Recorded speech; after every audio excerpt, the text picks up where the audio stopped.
All right, we are going to get our December PCCEP meeting started. I'm Lakiana Drury. I'm one of the co-chairs.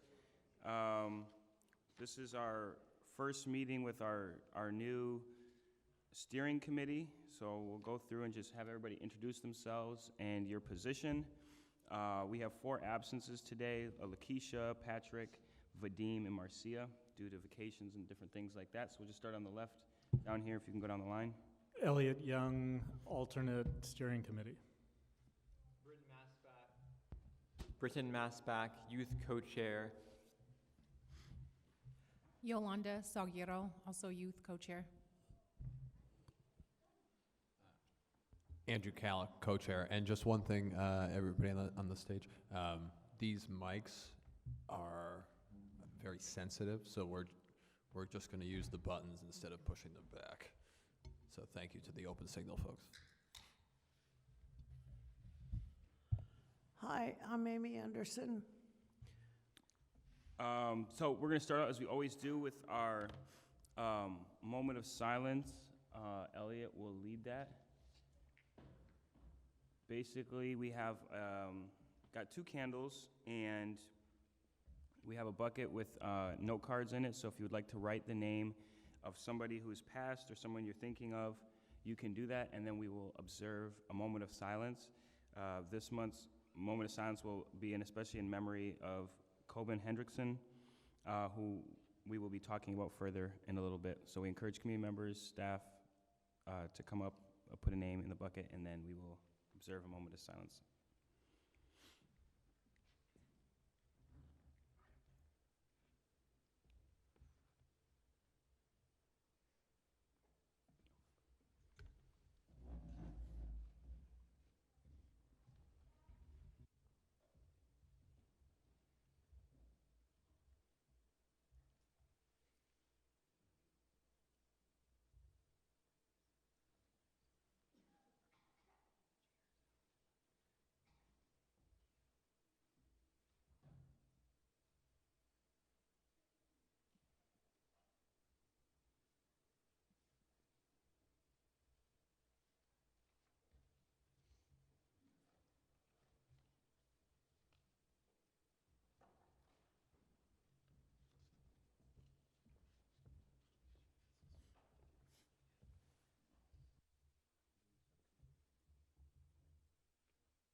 Okay, we'll now observe about 30-second moment of silence for the names in that bucket and also individuals in our community and around the world. Thank you.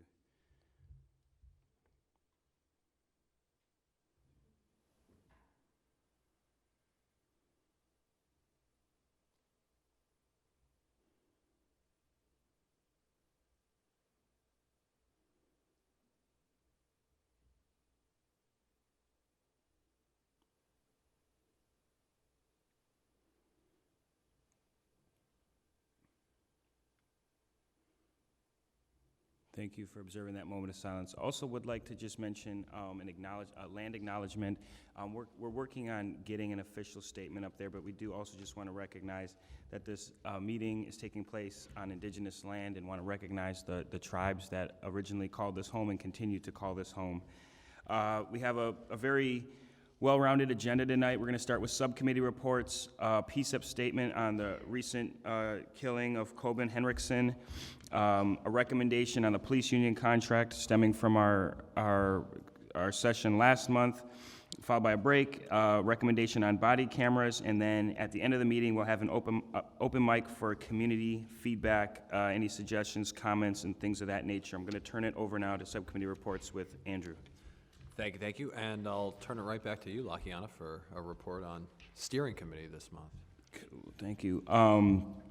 So one of the things we talked about at the last meeting at our steering committee last Tuesday was narrowing down the locations for PCCEP meetings and condensing that from a rotating 12 locations to narrowing it down to 3. That would be one on the west side of the river, one on the east side, and then maybe one in southeast, and turning those to locations that are non-denominational of any religious affiliation. And so we gave the staff members a list of conditions and places that we're looking to host it at that would be in areas that are around communities that we're hoping to attract. And so they're going to be scouting some different locations and have that list updated for us starting in January. We also talked about the importance of retreats for PCCEP members, which is really the only time that PCCEP meets in a private manner. And those are just for anything from internal conflicts to just taking time out of our schedule to really check in as a team. And we set those to 3 times a year, so we'll have one tentatively in January, April, and September. And then the last part of the meeting was just set around our 2 recommendations that we're going to be giving out tonight, which is the PPA contract and body cameras. Is there anything else I didn't mention for those of you who were there? Okay, that concludes the steering committee report. Excellent. Youth. Sure. So we made some good progress as the youth subcommittee this month. First of all, we continue to push forward our survey within Portland Public Schools. As we've said, we've had the survey itself done for a couple of weeks now or a month, but we had a few work sessions outside of the regular meeting time, and we worked on the materials, the research materials that are required by Portland Public Schools to actually make that official. So we plan to have those materials done by January to submit, and then our tentative schedule for conducting and having the survey completed would be the month of March. So we'll keep you updated on that. We've also spent a good deal of time thinking about how to get more youth to the table, generally both, especially at our youth subcommittee meetings, but also here at these general meetings. Yolanda's going to share one way we've been doing that in a moment, but there are a few other ways. First of all, trying to get another full youth PCCEP member, as well as a few youth alternates that will be part of the program. So we worked to put together an abridged or a much shorter and clearer version of the application so that it won't turn youth away, so it's much more accessible. And so we already have a few new applicants that I think are being interviewed right now, these couple of weeks. And then tomorrow I will be attending, as well as Lakyana, the PPS SRO State of the Union event. And so we'll be able to reach a couple hundred students there, and I'll be sharing about the work PCCEP is doing, but specifically looking for youth applicants, and then also engaging youth. Say what PPS SRO is. Portland Public School Resource Officer event.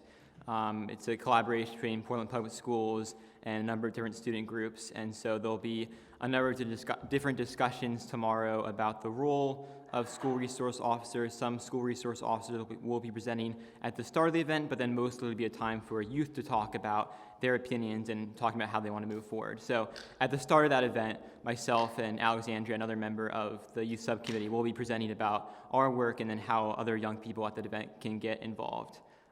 So that's for me. Yolanda? Thank you, Brett.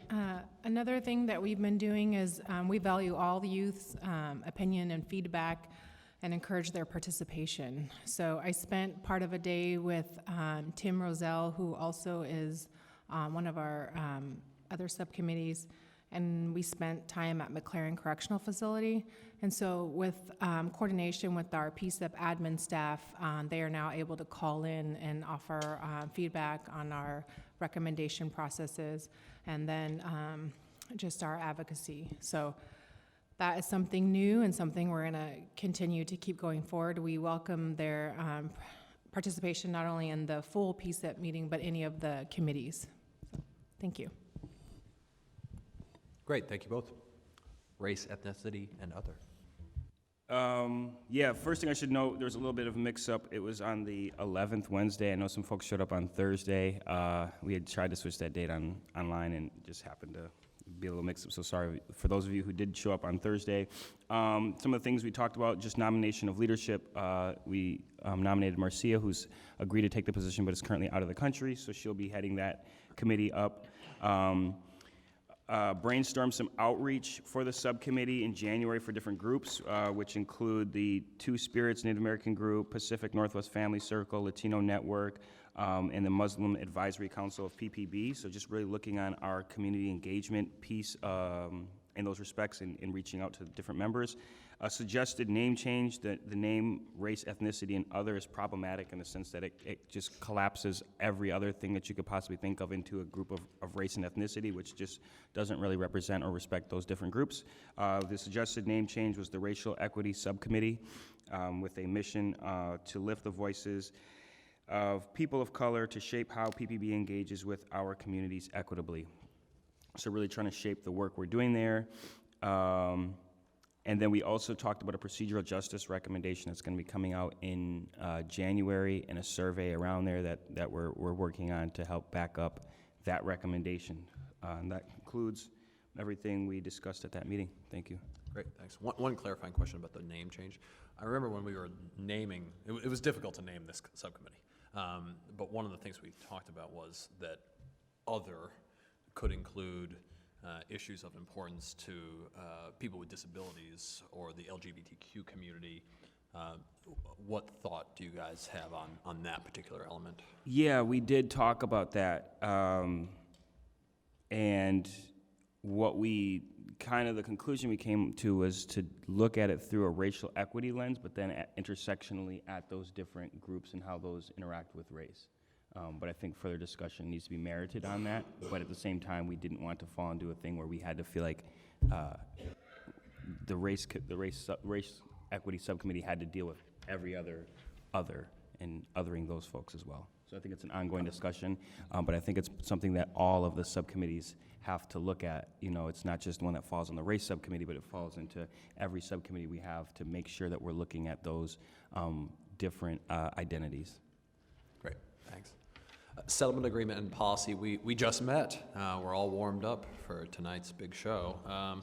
Two key things this month. One, on directives. So one of the concrete powers that this body has is the ability to take a directive out of its regular review process and say, we would like the city to review this directive now. We have not exercised that power in our first year, and we're going to take a sort of intentional approach to trying to do so in the coming year. One way that we've done that is by specifically noting several directives that apply to each of the subcommittees' work that is already, those subcommittees that have already been mentioned, and asking those subcommittees to take a look and see if there's anything that they want to pull out of the stack. So we'll start that work in earnest in the new year. The second thing that we discussed tonight was next month's meeting. All settlement agreement and policy subcommittee meetings are very important, but next month's meeting is particularly so. We have Commissioner Hardesty joining us for a discussion of facial recognition technology. The Bureau has said that it will be sending at least one person, which is great. We will also have representatives from a number of other organizations there to talk in broad strokes about facial recognition technology, what it is, how it's used, what some of the positives and negatives might be of its use in this city, because it is a very live discussion both at council and throughout the city. So that meeting, just so everybody knows, is January 8th, 4:30 at the PCCEP office at 525 Northeast Oregon Street. We encourage everybody to attend and to reach out. You can reach out to me directly if you know of certain folks who might deserve or need an additional push to attend that meeting on facial recognition. So thanks. Last but not least, settlement or the Committee on Persons with Mental Illness. They didn't meet this month. Okay. I just did want to conclude with just a couple more things. I guess it just would fall into the steering committee. Tomorrow there's going to be at City Council some recommendations to amend the PCCEP contract, specifically around the ages of youth that are able to participate. It's currently high school age youth, and we're expanding that from 16 to 23 to allow a larger group of youth to participate and kind of expand that definition. And then also collapse the process for them being appointed to the committee. So one interview instead of two, just to consider the schooling and transportation, a lot of other needs. The other parts that we're looking at, I'm blanking on these. Can someone help me out? That's right. Thank you. So currently, before you can sit on the committee, any new appointee has to go through the Citizens Academy. But the academy is offered very infrequently, so we've had members sitting on the committee that couldn't fully vote. And so we're trying to find a compromise where that once they're sitting on the committee, that they will have within like a 6-month period to take that that training, unless PPB is able to offer that training more regularly. So those are just two things. Also what's really important in all of that is a communication with City Hall. And one of the suggestions I'm going to make is that PCCEP give a monthly update to City Council so they're more abreast on what we're doing, able to follow along. I was talking with one of our commissioners recently, and there's just really a lack of knowledge of what we're doing and the things that are going on in our committee. So that report will start coming out probably in January, but something we can further discuss at the steering committee. Speaking of communication, I don't have the red line version of these changes, and I don't think it's up on the website last time I checked. And so in the future, I think it would be helpful to actually have PCCEP members know and discuss the changes that are being made, because right now that will be voted on tomorrow, and we don't know precisely what the changes are, because it's very difficult to tell unless you compare the original to the revised version. And so I think that would help in knowing how our body is being changed by City Council, and if we had an opinion about that, we would be able to relay that to City Council. Yep, and I've asked the PCCEP staff to keep us more informed about communications like that and updates so that we can be aware of it, and we'll send that along. Thank you. Okay, we're going to turn it over to Elliot for our first recommendation of the night, a PCCEP statement. So this, obviously, we all know that there was a killing that happened 9 days ago in the city of Portland, and it's a tragic event whenever someone dies as a result of a police shooting in the city.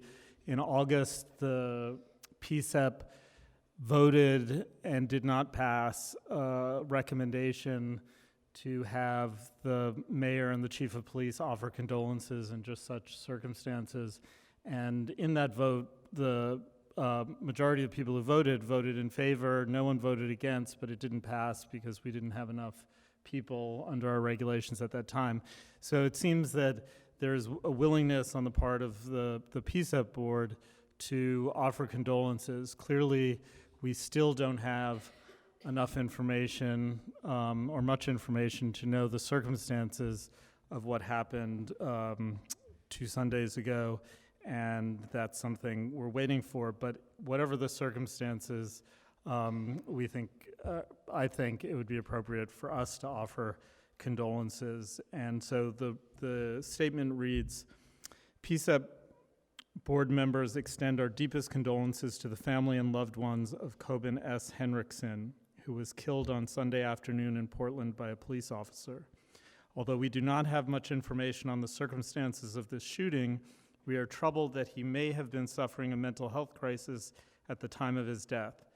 Given the DOJ settlement agreement with the city was prompted by police use of force incidents against those suffering mental illness, we are concerned that the police may continue to use deadly force in cases where de-escalation would be most appropriate. We hope that the police and other city officials can share more information about this shooting soon, and we look forward to an independent investigation. Yeah, so I added some suggestions, which is what we have up there. Excuse me. We added some suggestions to it. Do you want me to read through that one, or? Yeah. Sure. Basically, the first paragraph basically remains the same. I just separated the asks and kind of further elaborated off of what Elliot had put there, but it basically reads, although we do not have much information of the circumstances of the shooting, we are troubled that he may have been suffering a mental health crisis at the time of his death. We encourage PPB to lead with transparency and release as much information as possible to community members. We encourage a thorough and independent investigation. Given the DOJ settlement agreement with the city was prompted by police use of force incidents against those suffering from mental illness, we are concerned that the police may continue to use deadly force in cases where de-escalation would be most appropriate. This is the 5th officer-involved shooting this year and the 3rd related to a person experiencing a mental health crisis at the time of their death. This casts further doubt over the compliance officer's assertions that PPB is in substantial compliance with the settlement agreement. PCCEP will continue to work with the community members, PPB, and city leaders to improve policing policies related to mental health systems and houselessness to ensure all community members of Portland have the services they need to live healthy, full lives. Sincerely, the members of the Portland Community and Community Engaged Policing. It then goes on to list the members of PCCEP. So that would be a friendly amendment? Yes. Changes. So we're going to start with PCCEP comment on either version of this, additions, changes, overall thoughts, anything like that. Yeah, I'll add, thanks to both of you for this work. I would suggest cutting just one portion of what you added, Lakiana, which is the 2 sentences starting with, this is the 5th officer-involved shooting, and the sentence stating, this casts further doubt over the compliance officer's assertion about substantial compliance. 2 reasons for this suggestion. One is that as the compliance officer explained the last time he was before us, for better or worse, the outputs do not inform his judgment about substantial compliance. It's about the sort of inputs of training, use of force policy, et cetera. And then this body voted to decide whether or not to call into question substantial compliance and voted it down. So I think, given those 2 things, I think we should remove that line, but I support the remainder of the friendly amendment as well as Elliot's original draft. Thanks. May I, Lakiana? Yeah, go ahead.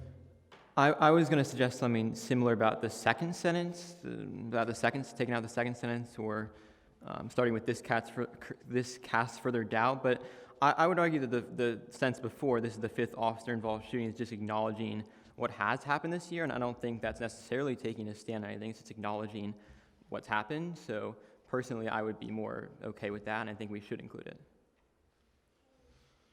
Amy? You good? Elliot, Yolanda?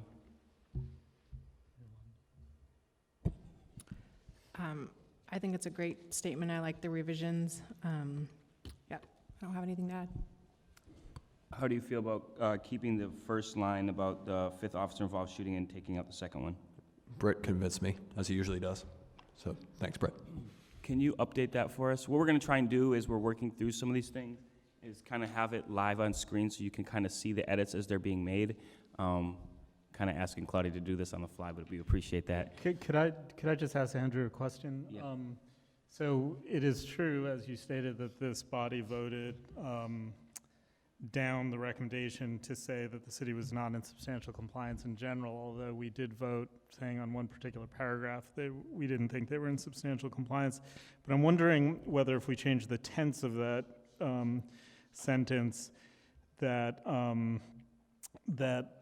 this particular case cast out because it hadn't happened at the time we took that vote. So now that this has happened, whether this body wants to consider whether this continued use of force, deadly use of force against people who are apparently suffering mental illness would, at this point, cast out.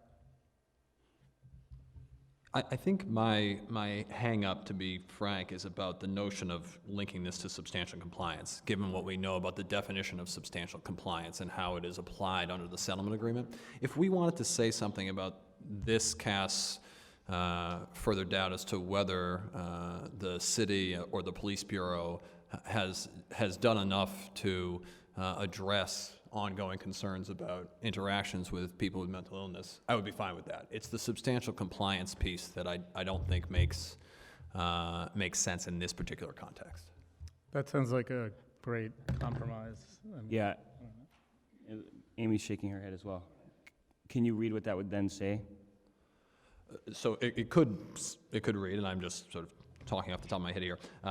So the line that starts "this casts further doubt," it could say, "This casts further doubt over whether the city and the Portland Police Bureau have taken the necessary steps to improve their interactions with people with mental illness," or something to that effect.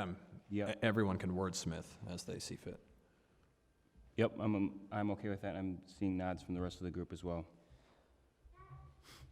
I'm okay with that. Thank you, Andrew.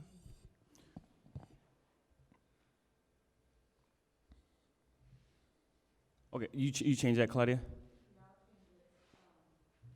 I think it's Real quick, Sure. Lakiana, something just came to me, and that is, I always like to address the fact that more education is necessary in how people look at these things. And so maybe instead of using the words cast doubt, it's like, well, we need more emphasis on more education or more enhancement in these areas, something that lifts up, the situation rather than puts a damper on things. I'm kind of on the fence about that when it comes to documents like this.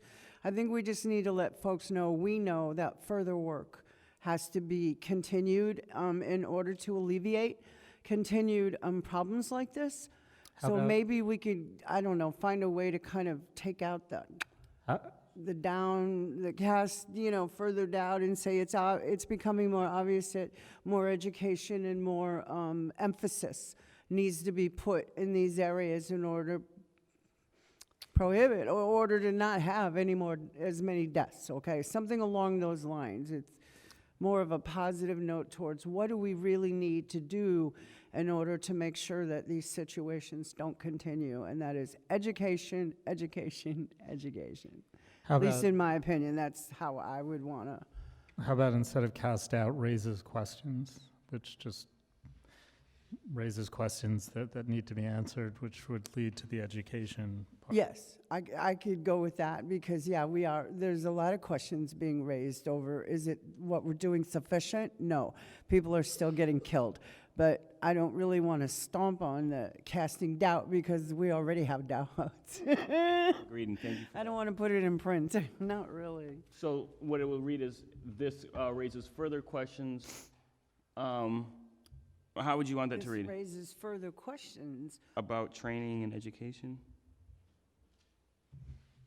over the current practices and what other Okay. types of things can be done instead? Like, are there other techniques or other skills that could be incorporated? How about this raises further questions about the police use of deadly force in interactions with people suffering there we mental go. illness? There we go. Yes. That works for me. Thank you.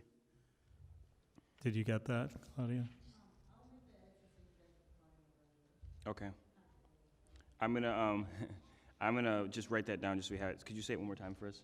This raises further questions about the police use of deadly force in interactions with people suffering mental illness.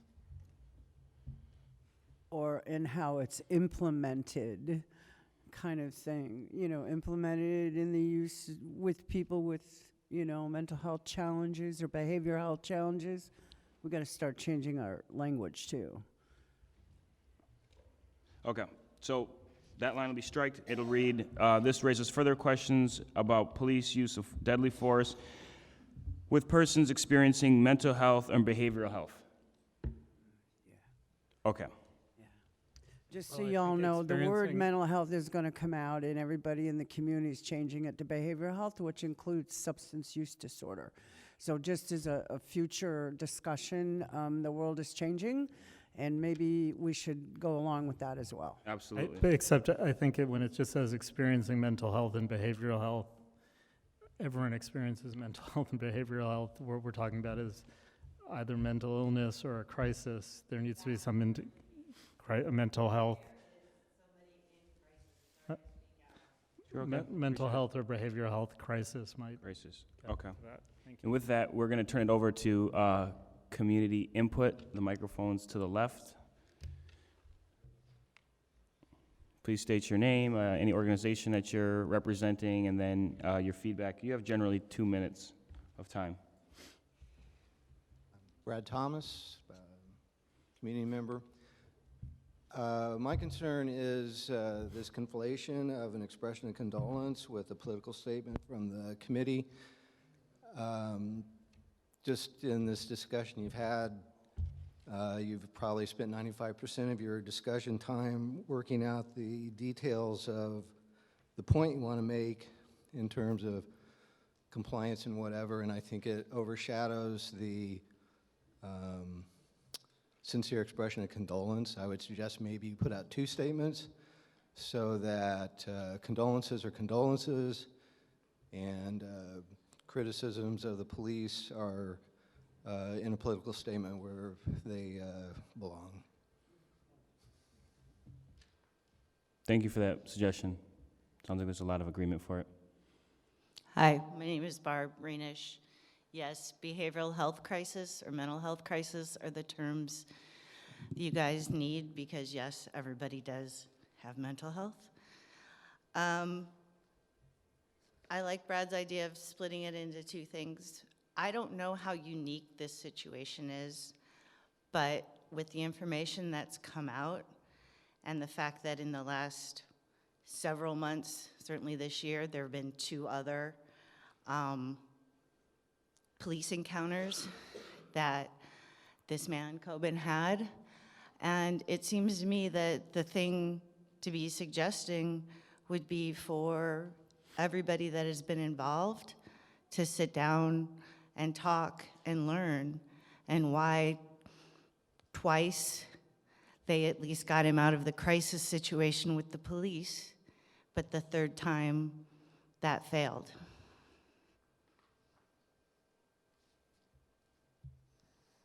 Thank you for your suggestion. Can I just ask Elliot that you just keep asking these questions? I just have a question to ask Andrew real quick.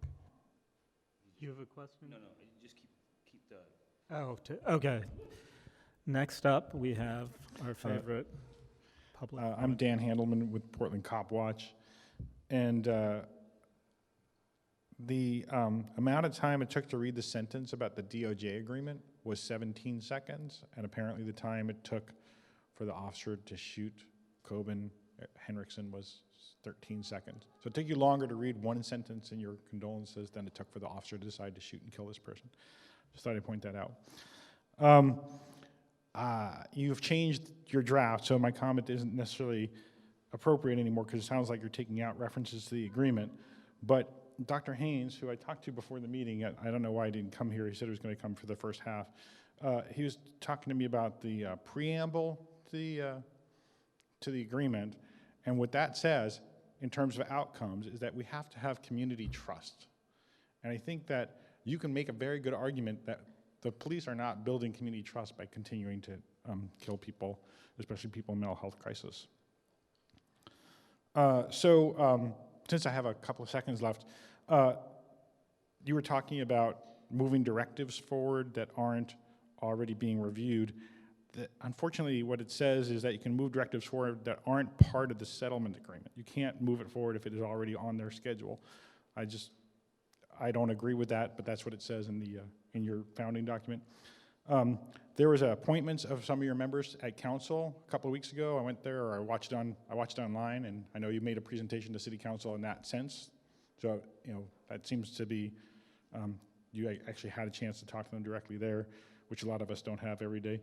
And in terms of the changes they're making tomorrow, I've expressed to some of you privately that I'm very concerned that the people who are going to be deciding on or making recommendations about their applicants is limited to the chairs of this committee, maybe somebody from the AMA Coalition, and maybe someone from the Mental Health Alliance, because that means that it could only be one person reviewing those applications if only one of the chairs goes and nobody from the other 2 groups goes. So those are my comments. Thank you, Dan. And I should have been more aware, but let's try to keep the conversation to the statement, and there'll be a chance at the end to raise other issues, but thank you. Dan, next, please. My name is Pamela Fitzsimmons. I live here in Portland. I don't really approve of the statement. I'm not so sure that this death was a tragedy.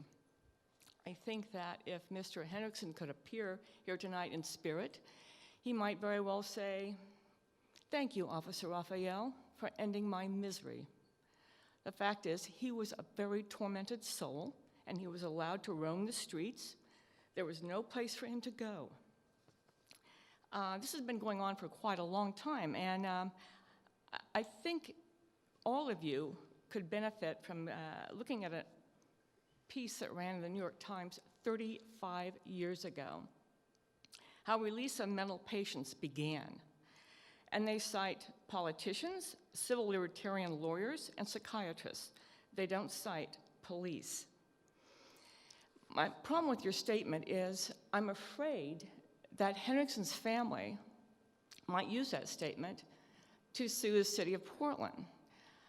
And they might get a few $1 million out of the city of Portland, and that will change nothing. Just like the family of James Chassie got a few $1 million, and it changed nothing.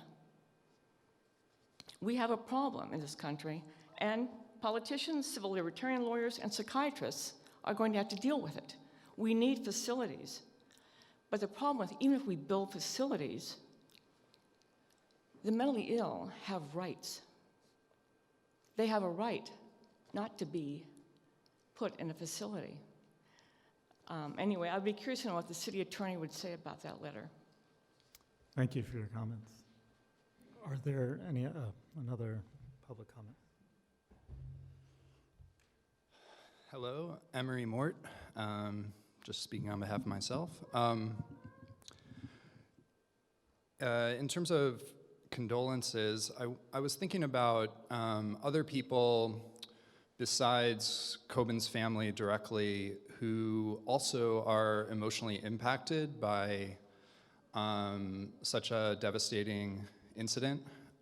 So for example, other people who are suffering mental crisis or have suffered mental crisis or fear that they or someone they love might suffer some sort of crisis in the future, or people who work with, on a daily basis, folks who are close to that line in different ways. So I'd have to kind of look at the statement again, but the point is to involve the condolences or expression of sympathy and care to, I don't know, some sort of statement about of the broader community that might be affected just by the occurrence of this type of incident. You know, I think many of us would agree that it's disturbing in a city where there is so much emphasis and talk about training and concern about excessive police use of force in incidents like this. It can be even more disturbing when there is such an incident like this. It can be even more disturbing that after all of this time, after all of this effort. Are you guys looking at the statement? Or could we, yeah, what do you think? I didn't hear that last part, sorry. Oh, no, it's okay. I was just wondering if, how does the statement read, like? Currently? Yeah, in terms of the...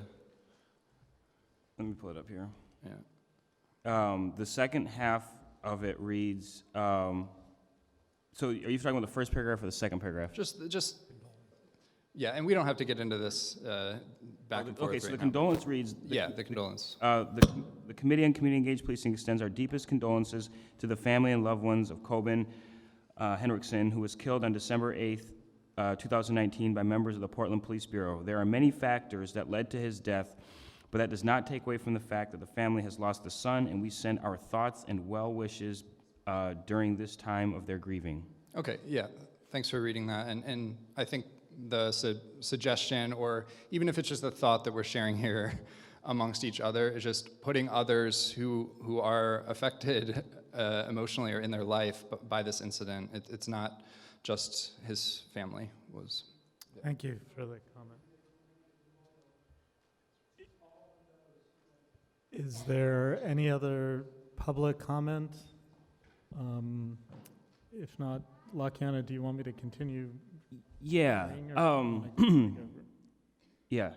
yeah, go ahead. No, I think we're good, but, so what we were just talking about was we're trying to figure out our new quorum rule based off the bylaws about quorum during meetings to take votes. And originally it stated that quorum was over half of the committee, which was 7 members of a 13-member body, but that was recently changed to be a majority of the members present. So currently, to pass a measure tonight, we need 5 votes. That makes sense?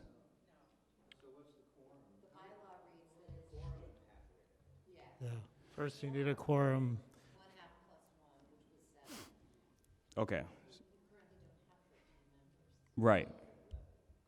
We have 11, so the quorum would be a majority, which would be 6, which we have, and 4, we would need a majority, which would be 4. Okay, so just to clarify, we need 4 to pass. Yes. Okay. Okay. Thank you for that, all of you.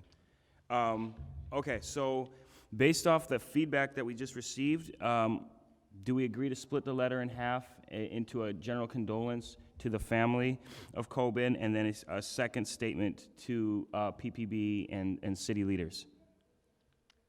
It's fine with me. Agreed. That's fine with me. Good of me. After the last statement that gentleman made, it does appear as though we maybe should cover the bodies who have been lost and the families who have been impacted by these tragic events. Singling it out may make some feel left out and others included. I don't know what I know we've gone a long ways and got this down, but listening to it, it makes a lot of sense that we are a body trying to include everybody So in this condolence piece, because a lot of people have passed and a lot of people have suffered. So maybe we add that into the second statement that goes to city leaders and PPB, and then send the first one, which is directly to Coben's family. Yeah. And I think, to your point, LaKiana, the second statement at the end says that we are seeking improved policies to ensure that all community members of Portland have the services they need to live healthy, full lives. So I totally understand the idea that more than the family and loved ones of Mr. Hendrickson himself are grieving, but I do think there's something unique about a condolence going to Absolutely. the family. Okay. Got one more public comment from Barb here. Go ahead. I want to point out, based on what I heard, there were witnesses that were incredibly shaken up after this event, that if you want to include that somewhere as far as expanding to the community. Thank you. Okay, so I put that down. We'll send a completed version of this out to the community, but basically what we're about to vote on is a condolence statement and a statement on the shooting in general. That'll be in 2 parts, one that is directly to the family of Mr. Coben, and the second one that's to the community members, to city officials, and to PPB. Yeah, and I think it's incredibly important as an oversight body to make these statements. So thank you for your leadership on that. Yep. Yeah, I just want to make one comment to the public, one of the public comments about whether this opens the city up to litigation.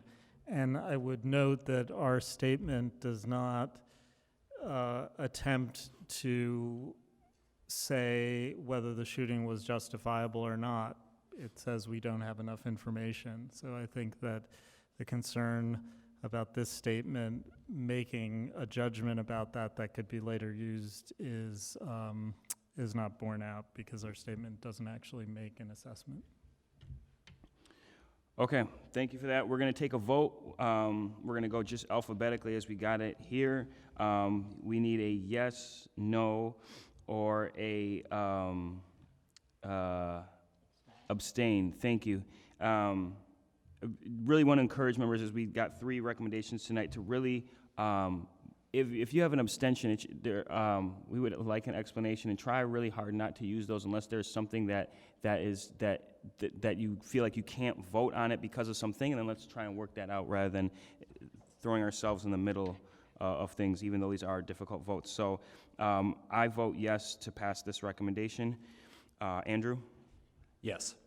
Amy? Yes. Britt? Yes. Yolanda?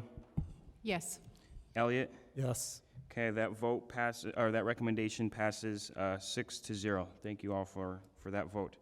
Just could I, since we split the statement, do we need to vote on each of the statements? No, it's a package. I just voted on it as we have, it's 2 parts of the same recommendation. Thank you for that clarification. I'm going to turn it over to Andrew now to talk about our police union contract recommendation. Thank you, Lakiana. So last month, we had Daryl Turner, the president of the PPA, at our full board meeting to have a community dialogue. There have been a number of other community dialogues, notably that we wanted to make sure people knew about, and we're glad to see as a group that the contract between the PPA and the city is something that the public is talking about and that the community is being engaged on.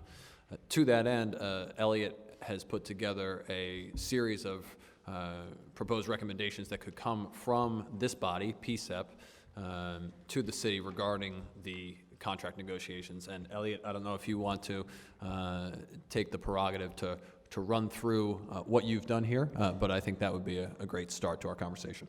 Yeah, well, I just want to talk about where this comes from. So there's a group of coalition of 30 organizations, including Portland Cop Watch, which is represented here, the NAACP, civil rights organizations, unions, that did really the work on putting together a lot of these recommendations, which we then subsequently plagiarized and added to. So in part, this comes from a grassroots efforts from the community of people who are interested in the contract.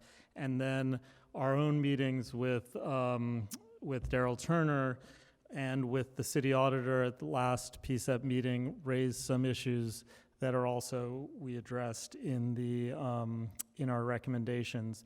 I understand that contract negotiations are very technical, specific things, and I think that if we got into the weeds on what of these recommendations could actually be implemented in a contract and not, we might be having a very long night.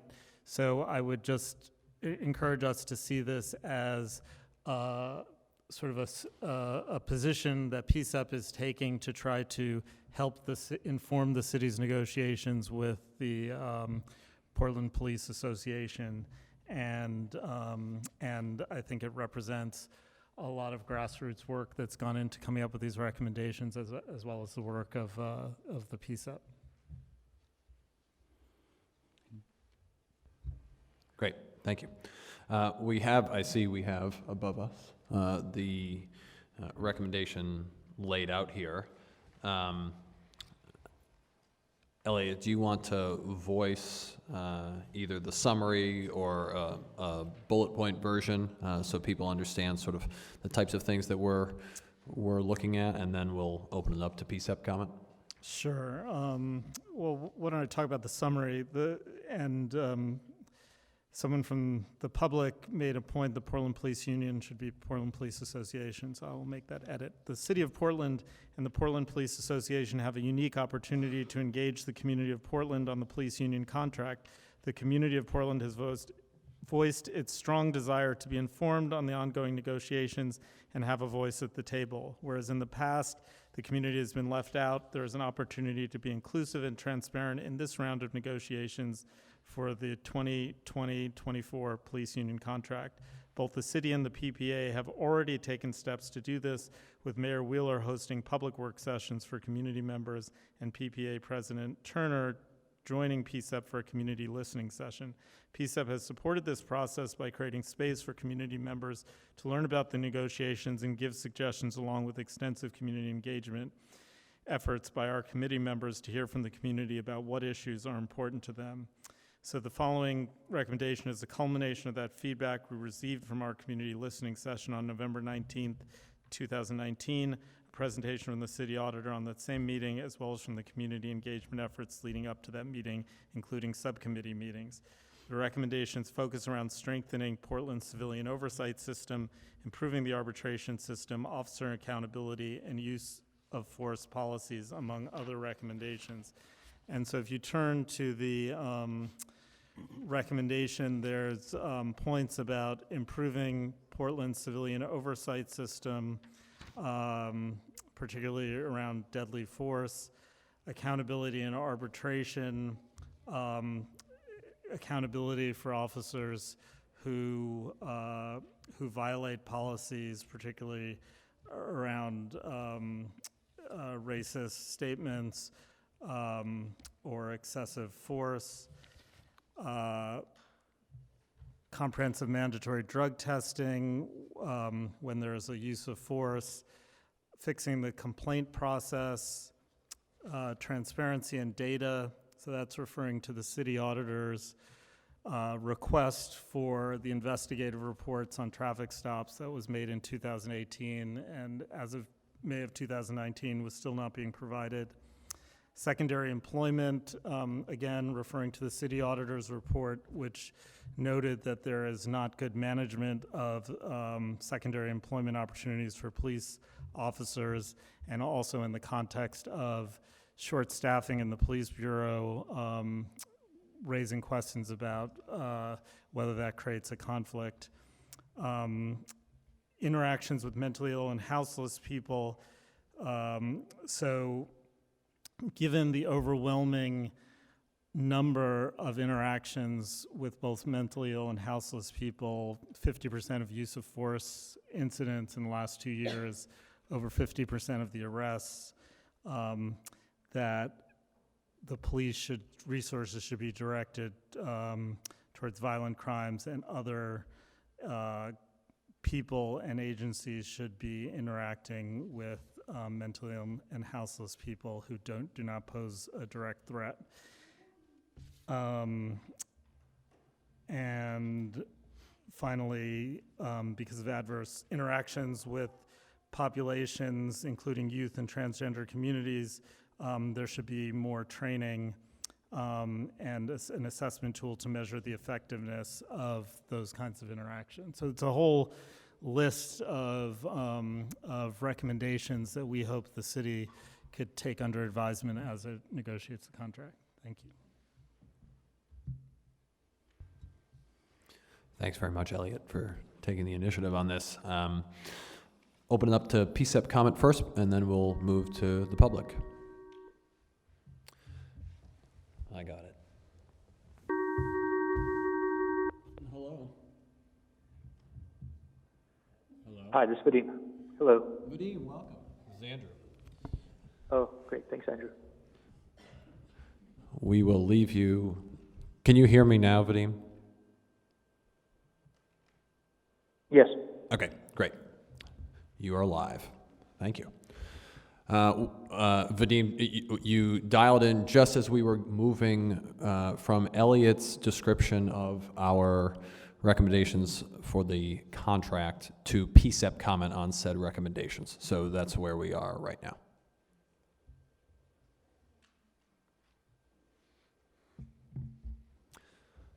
I'll start with one. In a couple places, we talk about making sure that officers don't have special privileges that the public doesn't have, and or changing something like binding arbitration because we're concerned about the sort of tilting of the scales. One of the issues that that President Turner brought up repeatedly last month was this concept that many of these provisions, including, I believe, binding arbitration, apply not only to police officers in Portland, but to other public officials as well. And so I wondered if we thought that eliminating binding arbitration was a good idea across the board, or whether we thought that there was something unique about police officers as opposed to other civil servants that demanded a different sort of accountability structure. I think if it's the latter, we should be plain about that and we should explain, because otherwise I do think that we will reasonably be asked questions about why we would treat one group differently than the other. So I'm curious to hear anyone's thoughts on that.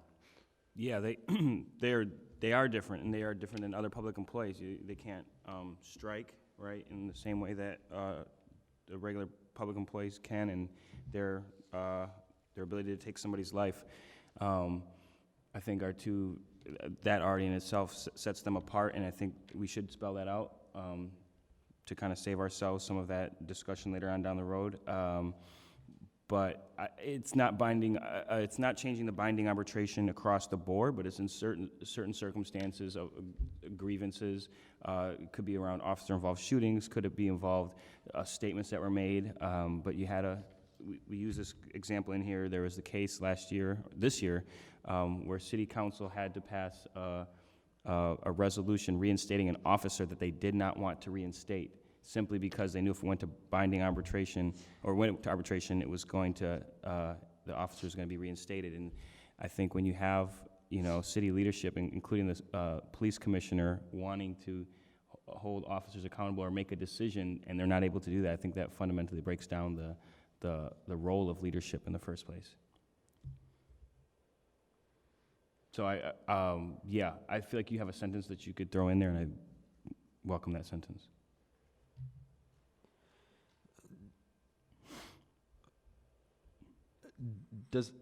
Do we intend, in terms of arbitration specifically, we right now the draft says that City Council should have the ability to overrule an arbitrator's decision in cases of discipline and termination, which conflict with the views of the City Council and PPB leadership. That seems pretty broad to me. That suggests that they should have the authority to overrule the arbitrator essentially whenever they want.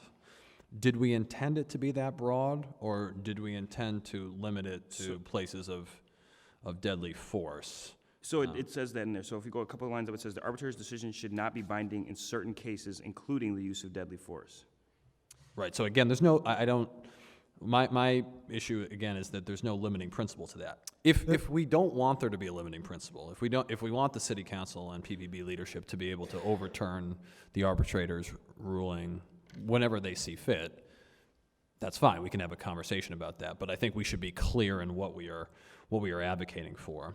In the alternative, because I think the example you have in here is an important one. One of the things that we noted was that the contract language had that the maximum suspension for offensive remarks was a 3-week suspension. So maybe in that situation, the problem isn't necessarily arbitration. It's that the maximum penalty within the contract for something like an offensive remark isn't significant enough. Because an offensive remark might, in the community's eyes, warrant more than a 3-week suspension. I just want to, again, I'm focusing on this because I think it's an area where lots of civil servants have a real vested interest. There's sort of significant due process and fairness concerns involved here, and so I just want to be clear that I understand what we're proposing and the mechanism that we're doing that.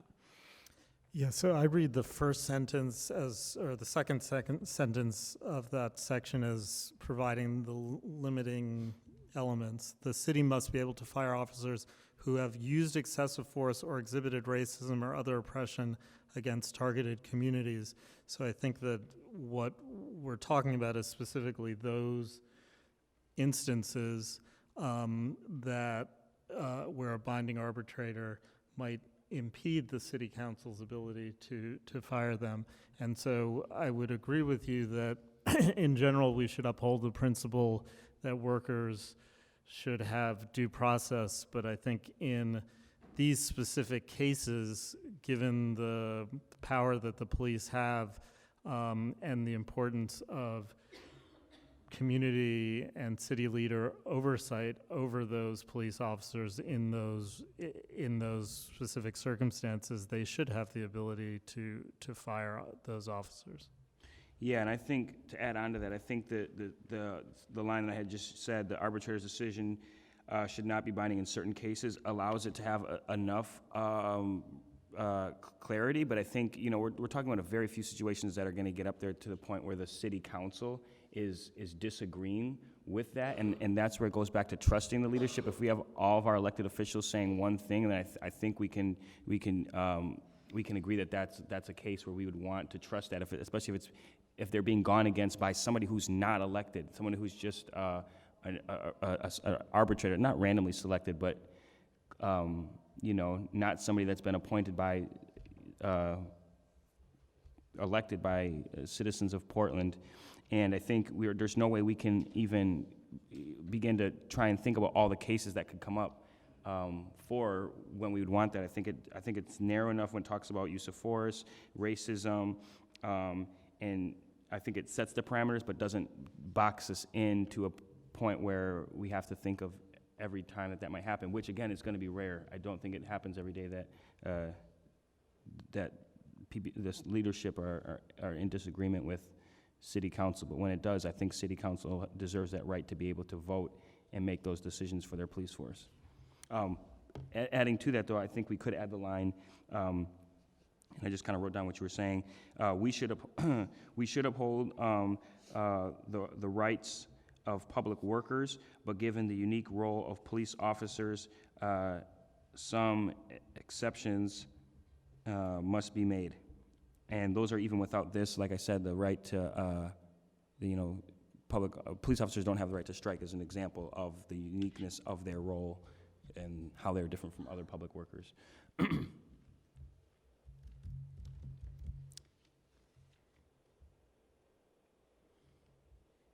Amy, Yolanda, Britt.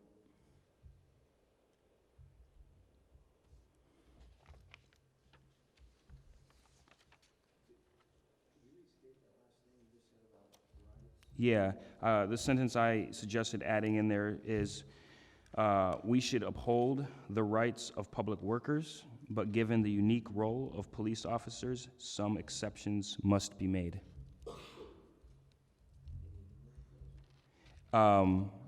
Yeah, I think it's laid out right in here. I think I think we could add it in there, including I think binding arbitration. Yeah, I think the issue we're dealing with is the question of binding arbitration. So I think, although we uphold the right of public workers, the right to binding arbitration should be limited under particular circumstances for police officers, given their specific role. Yeah, and so I added that in there, including binding arbitration.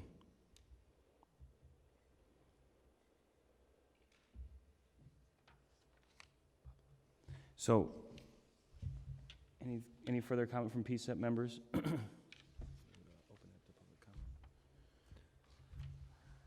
I know I focus on the arbitration section, but wanted to make sure everybody has a chance to comment on any of the provisions in here as well. I just appreciate Elliot recognizing the community that's actually worked on a lot of this information, and then we're just, compiling it and presenting it in this way. So, I agree with the recommendation.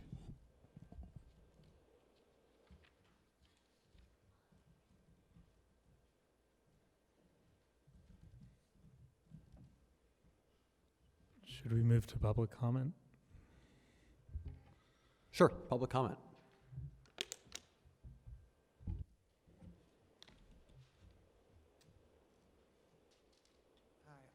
Mike Schuman with Portland Cop Watch.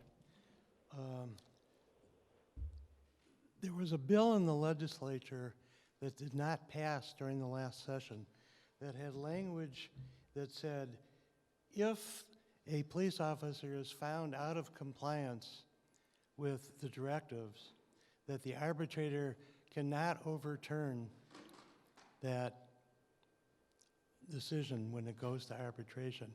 And the unions didn't like it because they were worried it was going to apply to them as well as just the police officers, and so it got torpedoed down there.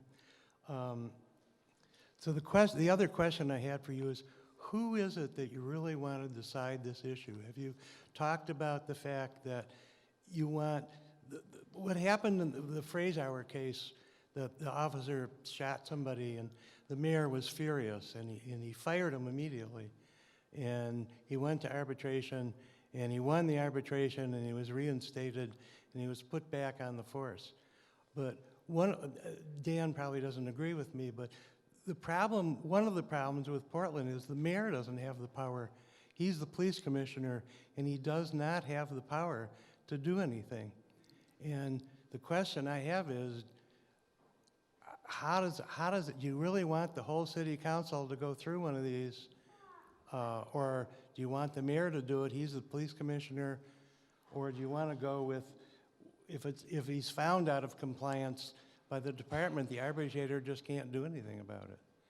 And it's a fairly complicated issue, so there's my 2 cents anyway. My own personal opinion is that the city council as a whole should be, and we're obviously this would be incredibly cumbersome and not the role of the city council to decide on every workplace infraction that happens within the Bureau. So we're talking about specific complaints about deadly use of force or racist incidents. And in those cases, I think it's the city council as elected leaders that represent the community. And then the one final question for the lawyers in the room, if the mayor or the city council decides, can that then be appealed again? I just don't know the answer to that. Can you ask her a question again? Can you ask her a question again, that last part? So maybe someone could answer it? It goes to the mayor decides it. Can the officer then appeal that? Do you know? Are you asking under the current system? Yes. Yeah, currently in the Frashauer case that was alluded to as an example, the Bureau made the determination, the mayor made the determination that the officer that was there in the Campbell shooting should be terminated. That went to an arbitrator. The arbitrator overturned that decision. The city appealed to the Court of Appeals. The city appealed to the Supreme Court. Didn't take it, and we lost that. And so right now, there is not legal authority for the structure that you're talking about unless PPA agreed to it. It would require legislative change. Yeah, there you go. Thank you for that, Tracy. I'm Dan Handelman. I'm with Portland Cop Watch. Just to briefly correct my colleague, the bill that didn't pass said that if a city has a discipline guide, then the arbitrator can't overturn the discipline as long as the city imposed discipline that was within that guide, and that's what didn't pass. But on the note of the discipline guide, we try really hard to be accurate in our publications, and I want you guys to be that way too. This paragraph about Sergeant Lewis says that it had to do with arbitration, but it didn't. It has to do with the discipline guide. And the discipline guide is not actually in the contract. It's a separate document that's negotiated as a side agreement to the contract. That's kind of the community letters that you are referring to. We separated them into 2 letters deliberately and put the discipline guide in the second letter that says this is something that's negotiated separately. We raise the exact same point. Are you talking about Greg Lewis here? Yeah, the thing about Sergeant Lewis. And he has 2 G's in his name. But yeah, that he was not, they were not forced to put him back on because of arbitration. They didn't want to go, they knew they would lose arbitration. That's what happened. Because the discipline guide says the highest punishment for racial remark is 3 weeks off. So, and you heard Officer Turner say last month, maybe we need a new discipline guide. So it sounds like even the PPA might be open to this suggestion. So I just think you should be clear that that wasn't because of the arbitrator. It was just because they figured they would lose an arbitration. There's also a couple other typos, or one word I would suggest changing. So in the explanation of the recommendation, it says cited, S-I-G-H-T. It's supposed to be C-I-T-E-T at the top of that page, the second page there. Do you see what I'm saying? Yeah, yeah. And then in the deadly force, it says IPR should be able to review deadly force incidents. They already are allowed to review them. They go on the scene. They can look at the investigations and make sure they're complete. I think you mean to say ICBR should be able to investigate deadly force incidents. I think that's what you're trying to get at there. So the first dot, I don't say bullet points because that's violent. Under the improve civilian oversight system, IPR should be able to investigate deadly force incidents. That.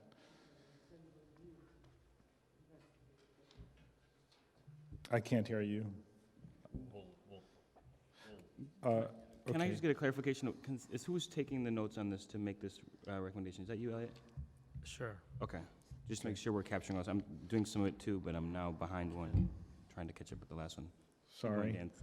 I'm trying to do everything in 2 minutes here. We might give you 3. Okay, thank you. So in the last page where there the numbered items 1 through 6, numbers 3 and 6 are not actually related directly to the contract. So if you want to do something about side agreements to the contract that aren't and shouldn't be in the contract, maybe you can move those out and talk about the discipline guide also in that second section, a separate section. And the thing about interactions with houseless people should not, should be people other than the police who interact with them. I would leave that in there because the PPA made an issue of it in the press. Even though they're saying they're overworked, they're saying, oh, please don't start this Portland Street response because we want to be able to go to all these calls that we're complaining that we have to go to, which doesn't make any sense. So I appreciate that, that recommendation. And thank you for recognizing the campaign that we've been working on around the contract and using a lot of the ideas that we had from there. Thank you. One quick clarification, Dan. Can you just restate your point about phrasing the sentence around the discipline guide and binding arbitration? As an example, the Portland City Council voted to reinstate Sergeant Greg Lewis, despite City Council being against it. The maximum punishment was 3 weeks suspension. This is an example about how arbitration can obstruct the will of City Council, but it's not. It's an example of how the discipline guide needs to be changed. But as a result, the arbitration. So I mean, there could have been right. The city's recognizing that an arbitrator would not rule in their favor. Yes. Yes. Sure. So maybe add that clarification. But Yes. It does come down to arbitration obstructing it, regardless of how they got there. No, it comes down to the Although- underlying rules. But they're two separate issues. They're both true. I take Dan's point because the city should be enforcing its own code of conduct, and the problem was its own code of conduct meant that the officer should not have been terminated. That was the issue. The arbitrator was just an independent body that was going to make that determination. So I think that if we change that to the disciplinary guide, discipline guide, that would deal with it. Okay. Thank you.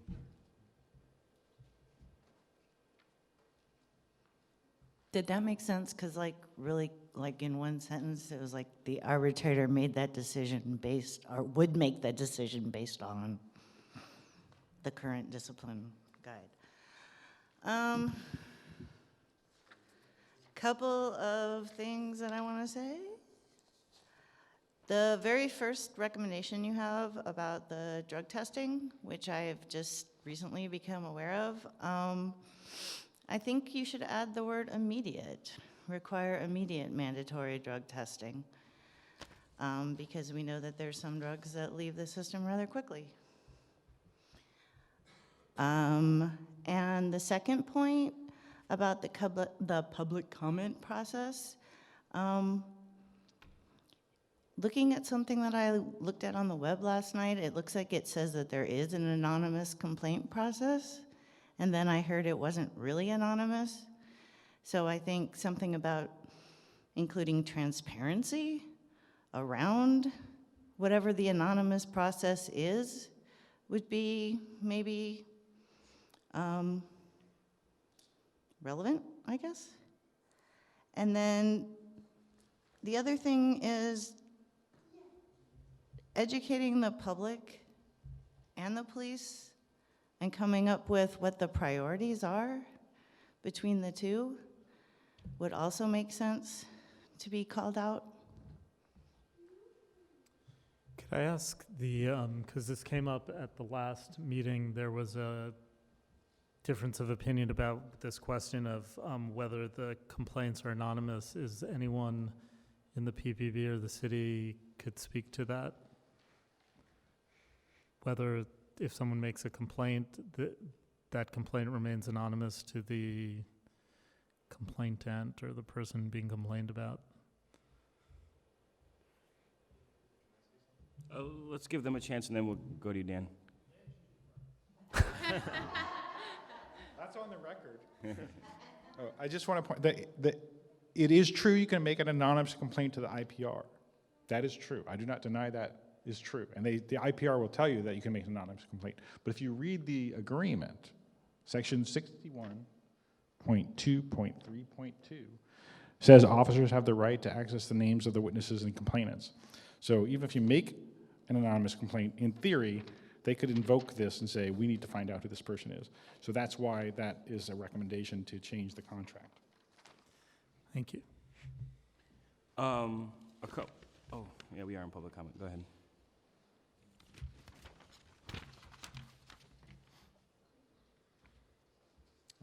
Brad Thomas, community member. So just a couple of notes. In the first paragraph of the explanation, you reference the officer should not be privy to special privileges during investigations that civilians do not also have. Are you going to enumerate those? I'm guessing that has something to do with the 48-hour something or other, but that's not really common knowledge to community members, I would imagine. Regarding drug testing, after officers use force on the public, how would that apply during a downtown Portland protest where the officers apply force to move a line of civilians back onto the curb? And, you know, there's obviously been more higher degrees of force that have been used on the civilian population during these protests, but would all officers that were present for crowd control that day be subject to drug testing immediately after the 5 o'clock hour? Or, you know, I mean, how is immediate when it's an ongoing day-long affair like that? But can you be more specific, I guess, about force? I mean, does force include any arrest of a suspect when the suspect pushes back, doesn't just willingly get cuffed and take a seat in the squad car? That just seems like that's kind of wide open for the events that have been occurring in Portland in the last couple of years. And then my other comments in part 5, where you reference an Oregonian article regarding the statistic around homelessness arrests compared to other arrests. That was an interesting article. But then you follow that up with a statement that police resources should be directed towards solving violent crimes. I wonder if you can reference something that indicates police are not devoting resources to solving violent crimes. Yeah, I can respond to that. Police are responding to violent crimes. What we're talking about is the question if over half of the use of force incidents, over half of the arrests are of houseless people, and a majority of those are not situations where the person is threatening or being violent, then a lot of resources are being put to those interactions that could be directed toward solving violent crimes, rapes, assaults, etc. So it's not that the Portland police aren't directing their resources to solving violent crimes, but being short-staffed as they claim they are, and having very low solve rates for things like rape, they could, if they were not interacting with nonviolent homeless people, they could devote those resources towards those those violent crimes. Sure. I guess my point is, I think that innuendo is not particularly helpful in a recommendation like this. I mean, you can be as explicit as you want to be in your complaint. And I think that would be benefit the document. If there's things you want to say, you should say them. Thank you for those comments, very helpful. To clarify, I guess it would make more sense for the immediate mandatory drug testing to be if it was use of deadly force. Not, I mean, major things, not necessarily minor things, depending on what you guys are looking at. Included in number 5, I'm wondering if you guys want to, and if there's a way you could call out Portland street response if you guys are for it. Since that seems to be something that the union says they have a problem with, and a lot of people see that as a solution, as we've been talking about. And the other thing is, it's been bothering me that you guys keep using the term racist, and that's what we're concerned about, because I'm concerned about any discriminatory or prejudicial statements or actions that go well beyond race. And I'm not sure the best way to call that out, but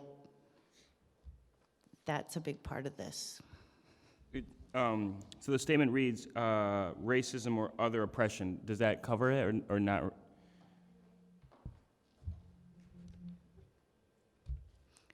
I don't know. It's your thing, and I don't know. You don't necessarily want to make a long list, but you've got, sexual orientation, disabilities, those mental health, those kinds of things that are definitely not racism.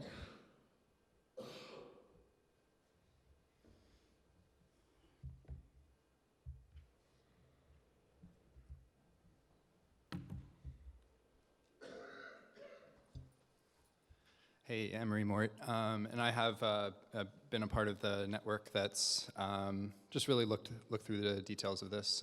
So I just want to say, as I think Elliot mentioned, getting too much into the weeds on each one of these things, that's not really your role. That's the city and the PPA's role. I think overall, all the comments have been excellent. I especially second some of Dan's suggestions to group, when there's that 1 through 6, group a couple things off from the other ones. I second that. And I was just reading last night, the city of Spokane, they had a referendum where they 70-some% voted that they wanted the city and their police association to have their negotiations out in public. So I think what we're really talking about here, and what I really appreciate about this statement, and I encourage you to vote yes on it, is just the idea that the public, those who are being policed, those who are having the handcuffs and the guns and the laws pointed at them, and that they should really, that they should have a fair say in this process, and in the sort of rules that are made that dictate how justice is meted out before incidents, after incidents, etc. On the issue of the arbitration, I do urge you to use language that does not open up any crack for other public employees to not have that protection. But I do think that police officers who deserve due process, I do think that they can get due process. And in cases of deadly force, that due process can come from oversight bodies and elected officials making a decision, and that can be a unique case, and I respect disagreements about that, obviously. So, yeah, thank you to those who put this together, and I encourage these recommendations being put out there, and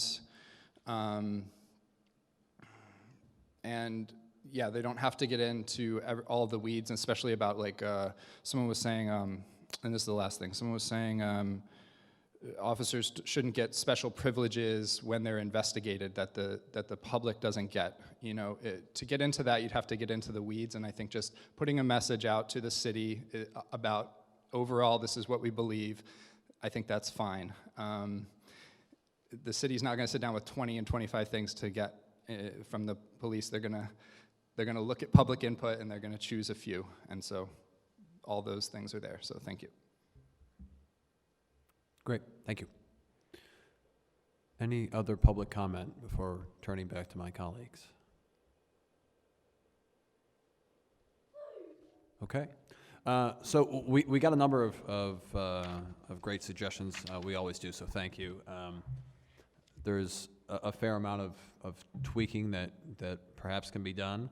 I guess my question for the group is, do we feel like we can do this surgery now, or do we want to sort of do it and then bring it back next month for a vote?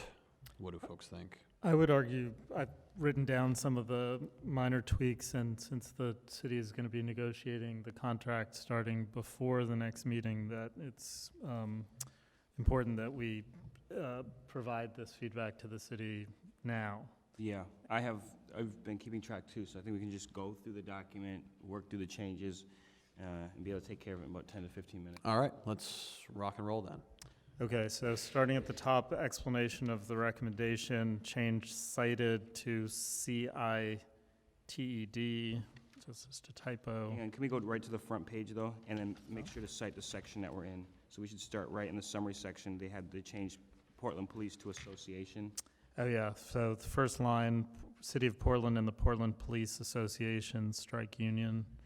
And then if you go down to where it says City Auditor, we should cross out the on. It has at from the city at the same meeting, and just take out the word on. Okay, next page, we've got the cited, it's correct spelling, and then moving down to deadly force. IPR should be able to investigate deadly force incidents. Can I actually go back up where it says officers should not be privy to special privileges during the investigations that civilians do not have? Can we add those? You had made a suggestion about maybe listing some of those privileges. Do we want to do that? What are folks' thoughts on that? Say it again. Just so that you know, when we're doing an investigation and officers should not be at a different level or have access to, whether that be video, whether that be names of witnesses, statements, viewing statements before things are happening, any of those things that a regular civilian wouldn't have.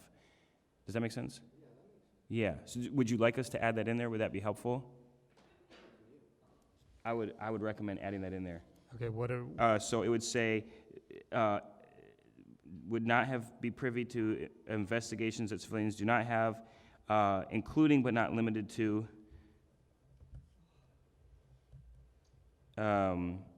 access to footage, statements, or names of complainants, which, as it was pointed out, already is possible to have. And the 48-hour waiting period. Sure. Yeah, that's gone, and I agree that it's useful to be specific, at the very least to say included but not limited to, if we want to mention sort of some examples of this, but I just want to make sure that the examples are tied back to the contract, because there are a variety of circumstances in which civilians would have access to a whole host of information through the discovery process and through the confrontation clause, just being able to question witnesses against them. So I think if we're going to be specific, we just better sort of dot our I's and cross our T's. Yeah, and those fit into that. So it would just read, including but not limited to access to statements, can't read my own writing here, or names of complainants. No, but my point is, do we have, what are we tying that back to?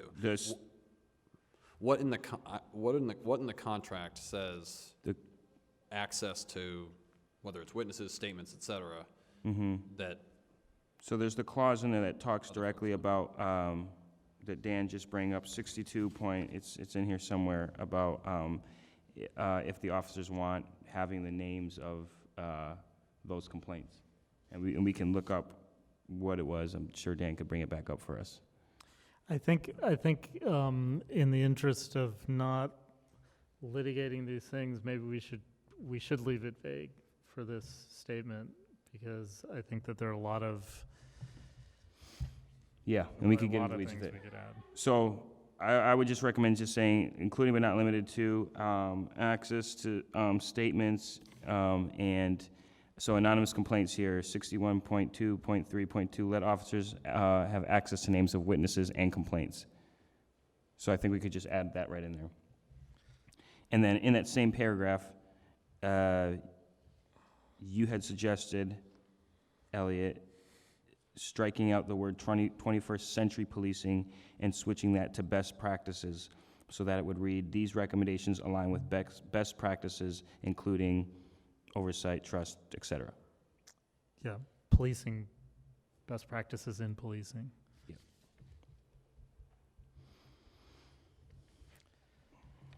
Keep going.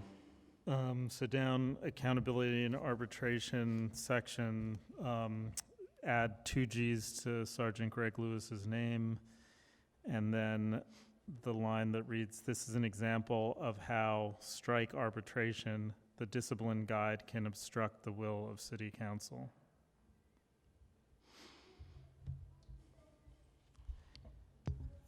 this is an area where I think separating out contract from non-contract makes a lot of sense. So, for instance,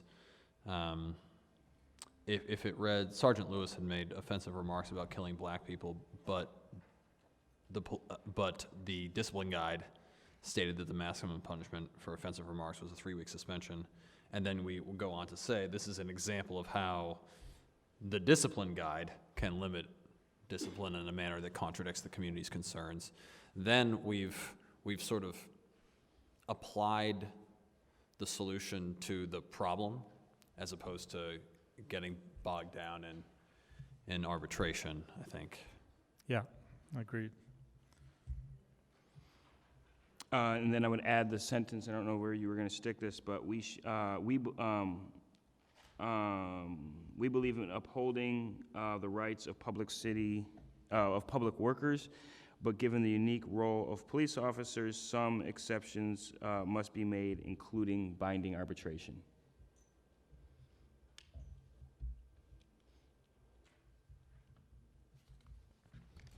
And I would just stick that At the end. I would stick it right where, right before the sentence where it says the arbitrator's decision should not be binding in certain cases. Oh, no, actually, it should go right after that. The arbitrator's decision should not be binding in certain cases, including the use of deadly force. We believe in the rights of public workers, but given their unique role of police officers, some exceptions must be made, including binding arbitration. So just add that in there. Then on the next page, someone suggested to add immediate, I guess, and then there was a question about what that means, which is a good question. So I don't know how. I would say don't get into the weeds. I wouldn't put immediate. And do we want to limit it to deadly force? I would, because like we're saying, we're going to have use of force. You know, if I pull your wrist behind you, I'm going to take a drug test. I just think that that's just too much, and it gets into the weeds again. Yeah, okay, so add use of deadly force for that one. And the only other thing I have is adding to point 5, should be handled by unarmed first responders, such as Portland Street Response, who can provide help to these individuals, so naming Portland Street Response. Yeah. You're not in agreement with that? You want to elaborate? There's many others, sorry. There's many other groups that might be coming in and might be doing this level of work, and I can't spell out one group that has 3 people that is sanctioned only for a specific part of Portland.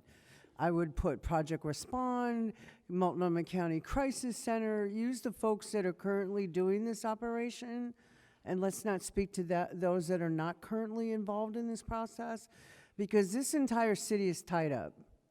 People respond based on the contracts they have now, and unless we're willing to get into all of who's doing what, I would rather just leave things the way it is at this moment and get more, what we need is more explanation of who does what, okay? A breakdown of what agencies are managing these calls and who might else should be answering some of these calls, because it's pretty tight down to 1 or 2 organizations, and that's about it. So yeah.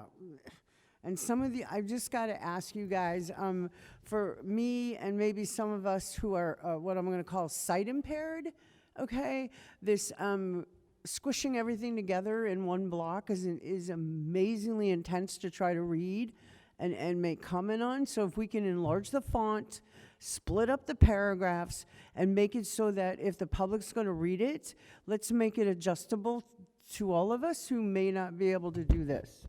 I'm just asking. Change the font for all of our documents, and maybe use double spacing so that we can get more clarity in what the statement says, because I got to tell you, I'm kind of lost because it's all scrunched together and hard to read. The other thing is I noticed there's a typo also on the last page, but we'll get to that. But some of these statements, when I read these recommendations, they sound like we're saying other things within the recommendation, like other additional personal statements have been added to the lines rather than just explaining what the actual intent of what it is we want to do. So like for an example, down at number 5 where you've got police resources should be directed towards solving violent crimes, I think that doesn't belong there. I think that belongs maybe in another conversation somewhere else. And some of these other additional, what I call personal add-ons, they make the recommendation not stand out as well. So just in my opinion, tidy up how we're announcing what it is we're recommending, not put any personal, feelings into what we think should happen next, and just leave it more of a, here's our recommendation, just that. That's just my take on it. You're saying more objective in a objective format. It just feels, some of this feels like personal information added after the recommendation. Personal feelings on things, Agreed on all of it. I think we should keep the Portland Street response out of it. I think we should strike the line about the resources. And Amy, if you see other things in there, if you could please help us find those thoughts. Yeah, that's acceptable. The other thing I suggest is putting a number 1 where it says improve Portland's civilian oversight system, and then a 2 where it says accountability and arbitration, and then changing these other ones to 2, 3, and 4, because it makes it look like these are just the recommendations and this is just like some preamble to it, but these are actually the part of the recommendation. It's just set in like the improved Portland's civilian oversight system was kind of like a bigger one, so it kind of got its own section, and same with accountability, and then the rest of them were kind of added in as like other points to put in there. Mm-hmm. So I think it would help someone as they're reading it to realize that those are also recommendations. Yep. Thank you. Go ahead. There was one on the same point about sort of structure. There was a public comment about how some of these directly relate to contract issues, and some of them directly relate to issues beyond the contract. Is it worth separating the two? I think they're, all of them have their merits, but should we be explicit that these apply to the contract, and then in addition to the contract, we're laying out others? What do we think about that? And which numbers would you put in that other section? So I think number 5 is on there. 6 in general, like training is adjusted on a regular basis, as is my understanding, independent of contract negotiation. So 6 potentially.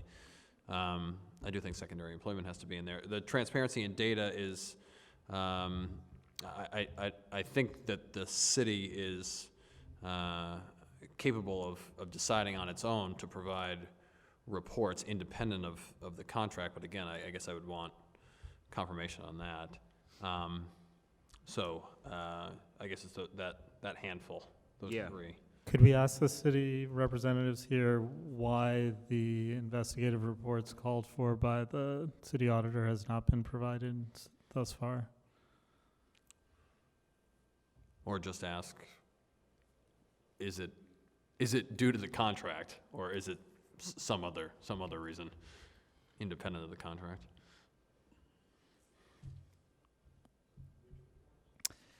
The underlying reasons for traffic stops, which the city auditor flagged, are not reported out. Were not reported out to the city auditor. They're requesting that data.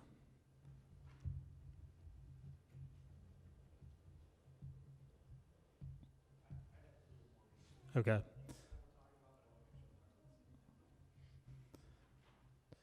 Go ahead, Tracy. No. Oh, okay. Okay, I thought you had a point. So, Andrew, I think that makes sense to put 3, 5, and 6 under a separate subheading called. I said other concerns, suggestions to other consider with suggestions, yeah. negotiations, and I agree with that too. I think there are things to consider while you're doing it, but they're not necessarily points that are in it. And again, all these things are really important to our body to make sure that we look, legitimate, like we know what we're talking about and aren't just throwing things in together. Okay.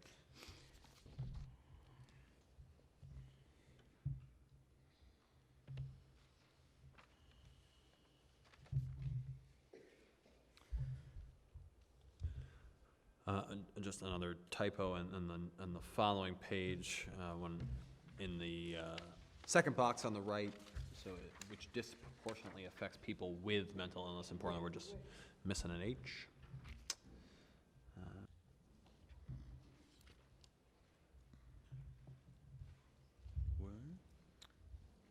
The very last line is WIT and it needs an H in the middle box. Oh, yeah. It's the urban vernacular.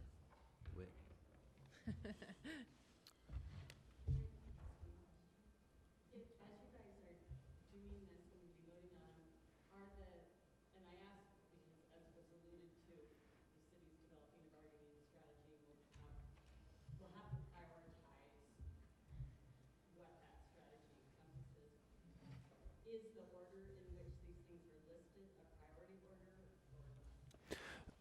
Vadim, just for your, on the phone, because Vadim's on the phone, the question was, is the order in which the recommendations appear in priority order?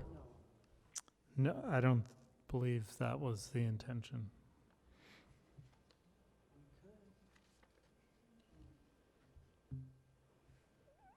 I move that we vote, unless there are other comments. Well, the idea about prioritizing, that just kind of sounds like something we haven't discussed. Is it something worth looking at before we vote real quickly as to what would be considered a prioritized list? Like, what would it look like? I think it is in priority list, honestly. The first two were organized as they had the most amount of information on them and suggestions, which is why they were put first, and then we stuck the other ones in other recommendations based off of a little less information, but open to reordering it.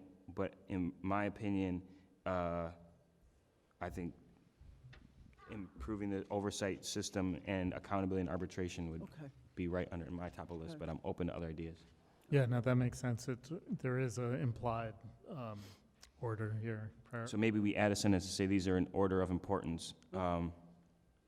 And then we can look at the second part, which is all these other ones, and which ones we'd put first in that context. What was the comment about the priority of the votes or of the recommendations? Yes. That's what we're talking about. Vadim, did you ask, is the concept to rank them in priority, or what is the ranking? Yeah, I'm sorry, there was an echo in the back, so I missed the comment about what the priority entailed.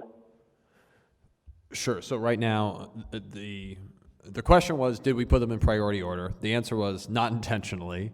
And then the response to that was, well, we didn't do it intentionally, but actually it ended up sort of being in that order. The order being the civilian oversight system first, accountability and arbitration second, mandatory drug testing third, fixing the complaint process fourth, and secondary employment fifth.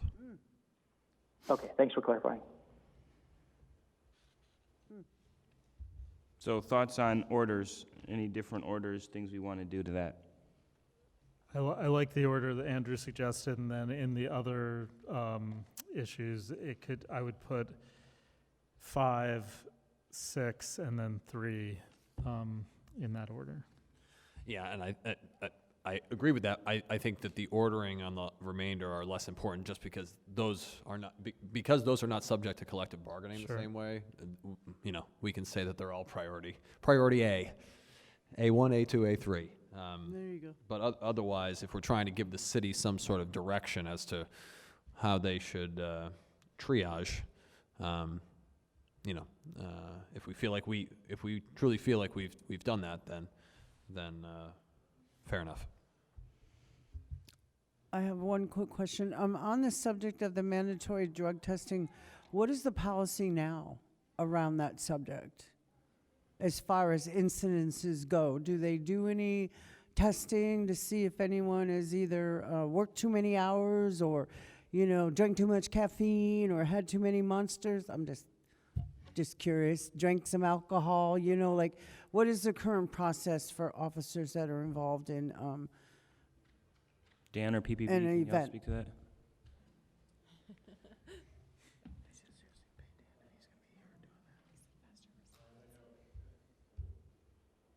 Dan Handelman again.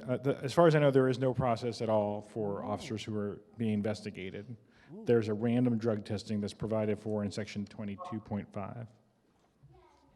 Yeah, and Is that the understanding of the police bureau city officials? Yes. Okay.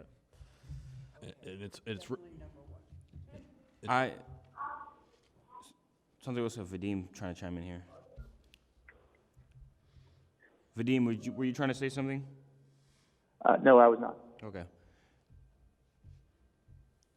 I think, in my opinion, fixing the complaint process is more important than drug testing police officers.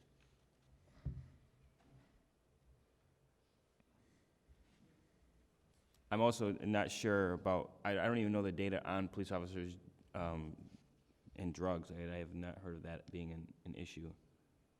So my vote is to put the complaint process before that. I would agree with that because I think it's more general also.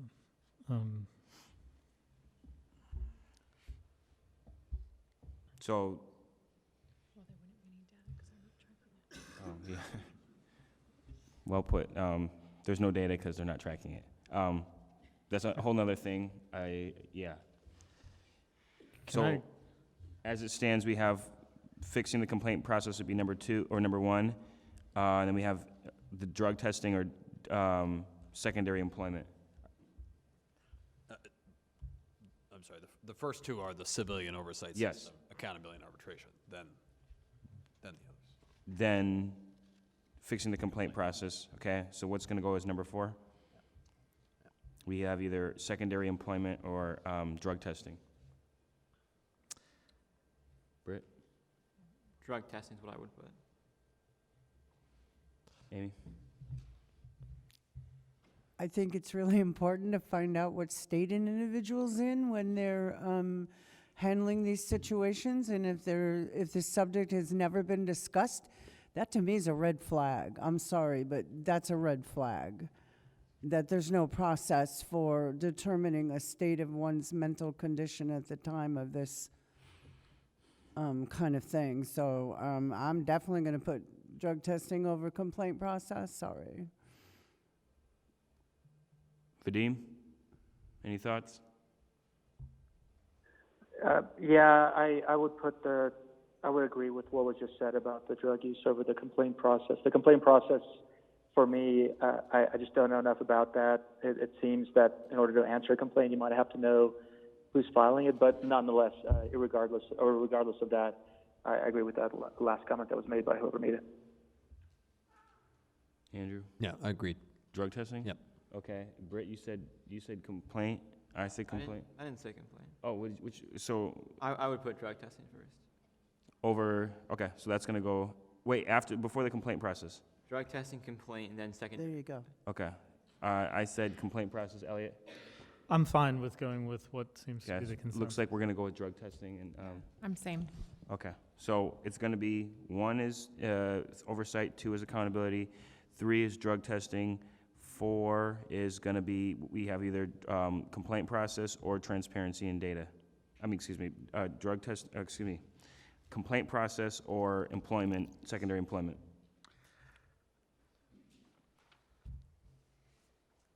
Britt, you got the vote. Give us it. I would say complaint process. Okay, it's gonna be number 4, and then number 5 is gonna be the secondary employment. That make sense? Yep. Cool.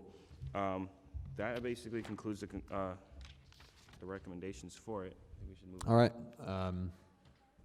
Let's vote. We're voting on the whole package as amended tonight. Start down Yes. the list. Aye. Yes. Yes. I'm voting no because of the arbitration provisions. I think they require additional thought, but we don't have that time, so I'll vote no. I'm going to vote yes on what I know and learn more as we go on. Passes 5-1. Elliot, Vadim. Oh, sorry. Yes, Vadim. I vote no for the same reason as Andrew said. All right. It still passes 4-2. Thank you, or I'm sorry, 5-2. My mother's a math teacher. She's not happy right now. We will take a very short break because we're a little behind, and then we'll come back and talk about body cameras. So we'll see you at 7:50, 10 minutes to the hour. Thank you.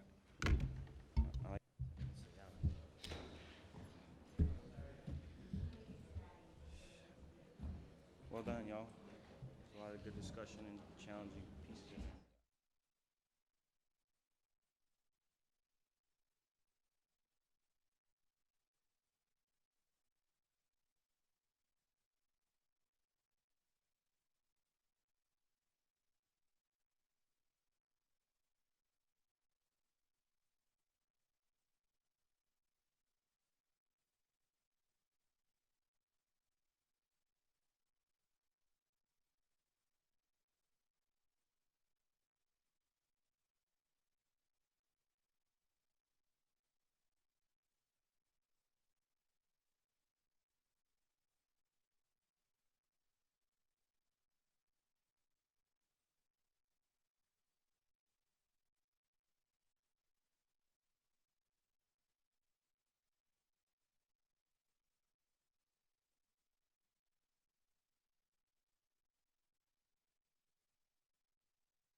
Hello?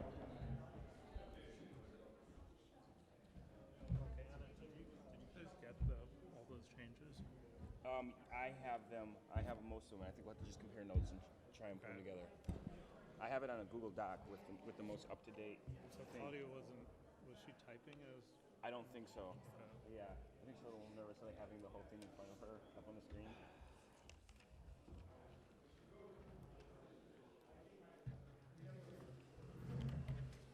Okay, we are going to get started on our last recommendation of the evening. This recommendation is on body-worn cameras. This recommendation started in the Race, Ethnicity, and Other Subcommittee this past summer when we had a community discussion, and one of the topics was on body-worn cameras, and community members gave a number of inputs around what they wanted to see with body cameras. It's been a contentious thing within the city about whether body cameras are going to pass, especially with PPB and what that's going to look like. We saw a presentation in late March, April, sometime in there as well.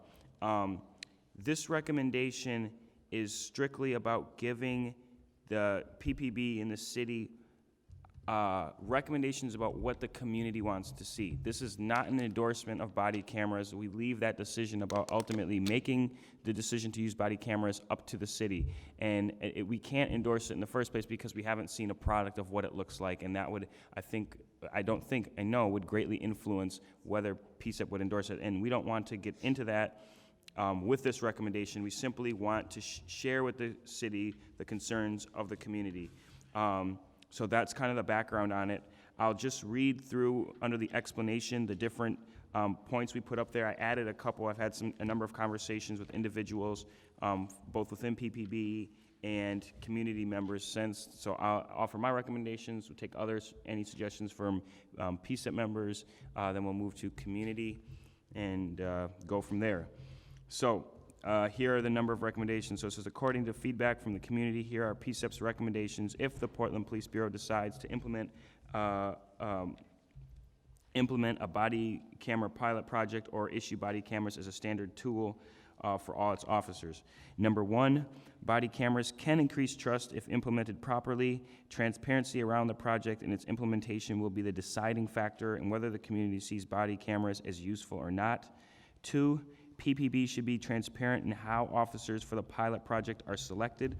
Officers for the pilot project should be randomly selected. This will alleviate the perception that officers are handpicked for the project based on behavior and other positive factors that could influence results. Number three, there are major concerns about who is storing the data and footage captured by the body cameras and who has access to it. Some of the questions that must be answered include, how long is the data being stored? By whom? Who has access to it? If body camera footage is stored in a way that is seen as, the magic word is, independent and neutral, there is public access to footage and the process of using the footage is transparent, then there is an opportunity for body cameras to increase public trust. If, however, PPB holds sole access to the footage, isn't transparent with the footage, and is not accessible to the public, the trust will not be gained from the use of body cameras. We suggest, and I would change that to strongly suggest, or recommend that body camera footage be stored by an independent third party. Number five, measures should be taken to ensure the privacy of individuals recorded in body camera footage. For example, footage of a DUI stop could be potentially embarrassing or humiliating to an individual. How do we ensure that their right to privacy and prevent footage from being used for unintended purposes? Number six, officers should be made to write their police reports before viewing any body camera footage. This would avoid officers tailoring their accounts of the incident based on what footage shows. Number seven, strict punishments for officers who turn cameras off when they are supposed to be engaged. This could include the possibility of termination. Should be a period there. Public access to the video should be accessible to all individuals regardless of abilities, etc. Number nine, many high-profile shootings of citizens rest on the officer testimony of, quote-unquote, fearing for their life. This is a subjective standard. PCCEP wants to note that while body cameras can capture use of deadly force, the decision to use force often remains subjective. Even in cases where body camera footage was captured of a use of force incident, officers were still cleared of any wrongdoing. This rings particularly true in the case of Jason Washington, who was killed in Portland in 2018 by Portland State Police, for example. Further policies need to be crafted for police officer accountability in this regard. Number 10, body camera footage should not supersede other video footage such as that collected by suspects, witnesses, or surveillance footage. All video evidence should be given equal weight. And number 11, there must be clear rules on when footage is captured on the video and the potential of capturing unrelated crimes. Can additional incidents captured on body camera footage besides the incident intended to be captured be used against individuals? There are arguments for both sides. It then goes on to list body cameras in other cities. Agencies that do have body cameras around Portland include Hillsborough, Beaverton, PSU, Washington Sheriff's Office, Marion County Sheriff's Office, and Oregon State Police. Other agencies that don't have body cameras include Multnomah County, Gresham, Clackamas, Vancouver, Salem, Washington, and Portland, or PPB. This was done in the summer, so if anybody has any updates on that, that would be helpful. Goes on to list the cost of body cameras. Last we checked, there was a $1.6 million of money set aside for it. One of the things we talk about is not just outputs, but outcomes, right? We have body cameras on, but that's really, even that's not the outcome that we're looking for. And so I added some in here. A reduction of use of deadly force incidents by 50% among PPB officers over a 2-year period, reduction of disproportionate stops of people of color, and number 3, the approval rating of at least 75% of body camera project if implemented. Assessment tools of the effectiveness of cameras based on community member perceptions would need to be developed, and baseline data would need to be collected.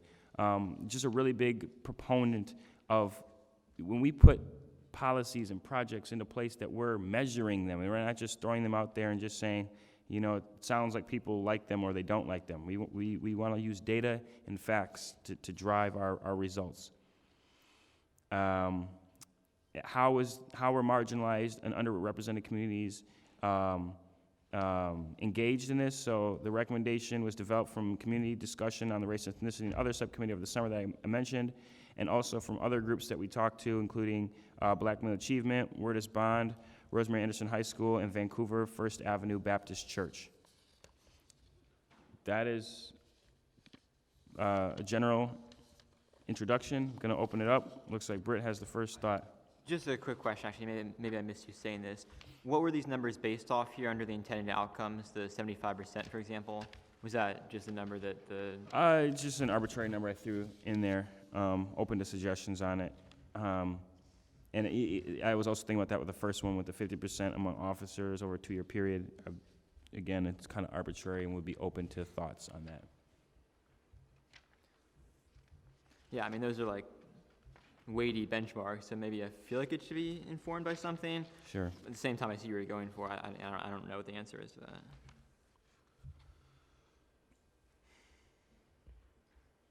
I agree with Britt. I think that those targets are very aggressive as well. I mean, if you think about a reduction in force, even if there was a reduction in force of 5%, 10%, that would be a success, potentially even a great success. So maybe we can, maybe if we don't have a specific reason to pick a number, we can simply note that the intended outcome is reduction in the use of force incidents. I can answer that actually. So this year it's 5, right? So when we talk about a 50%, we're talking about killing 3 people instead of killing 5. So it does seem kind of high. Yeah, I see. I sort of I read too quickly. I thought it was use of force incidents, not using deadly force. Yeah. I think the problem with using deadly force is statistically there are so few. Even though, as we often say, one is a tragedy every time. but statistically, there are so few that making a quantitative judgment about reduction, especially on a percentage basis, is very difficult. So again, I guess seeing that now, my recommendation would be to reduce use of force incidents among PBB officers, because certainly, while the deadly force ones are the most severe, I think we've seen from the research that you've cited in here from other departments that have used body cameras that there could be benefits across the wide range of use of force as well. So maybe making it broader allows us to better outline what the outcome should be. I would suggest adding a second one in there that specifically talks about use of force. I think when we said a 2-year period, right, 50%. So we're talking about 5 people, right, and we're putting body cameras, and we're spending $1 million on this. We should be able to cut that, especially when we're talking about 5 people, we should be able to cut that rate down.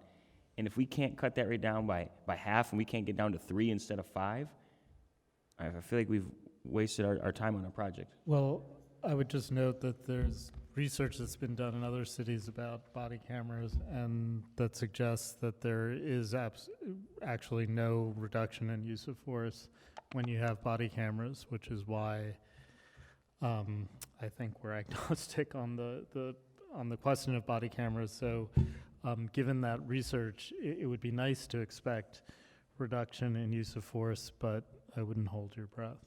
And I'm not sure, I mean, it's another question about whether, I totally agree with this recommendation, but whether this recommendation goes with the body cameras or is a separate recommendation writ large as a recommendation to the city that we should be drastically reducing deadly use of force and disproportionate policing of communities of color and other targeted populations. I just don't know that there's a connection here between body cameras and the reduction in use of force.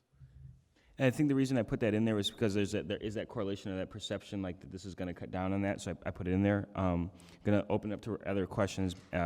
I would suggest, again, that if we have a use of force one, that it be separate from the deadly use of force, and I'm open to suggestions of lowering that 50% threshold, but just also want to keep in mind of how many that would be entailing. Britt? Yeah, I mean, this might be trivial, but it seems like it might be better to say the desired outcomes might not be the right word, instead of intended, though, because it's what we would like to happen, but because there's no clear research on it, we don't know if it can really be intended. We don't know what's actually viable. I mean, that's sort of why we're still exploring this pilot and doing this. But under desired outcome, these would be the recommendations, some of the reductions that we'd want to see. I don't know if that makes any sense. Thank you. Yolanda, Amy, Andrew, Vadim? Yeah, after reading this and reading the previous set of recommendations, I find that there's a lot of these statements that are personal statements and not recommendations anymore based on the way they're worded. I would like to see the recommendations pulled out and the rest of the information maybe added as an addendum into what we might feel or someone might feels about this statement, because some of these are statements more than recommendations to me. So as you were reading them, it became clear that, yeah, there's a different language spoken in these different 1, 2, 3, 4, 5, 6. Some of them are recommendations directly, and some of them are what I call statements of input, interest, or fact. And I see them mixed up in the two, in the whole body being called recommendations, but to me they're not. Some of them are just statements of fact or thought rather than this is what we want. That to me is what I see as a recommendation. Like, this is what we think. Body cams should be held by a third party. That is definitely a recommendation.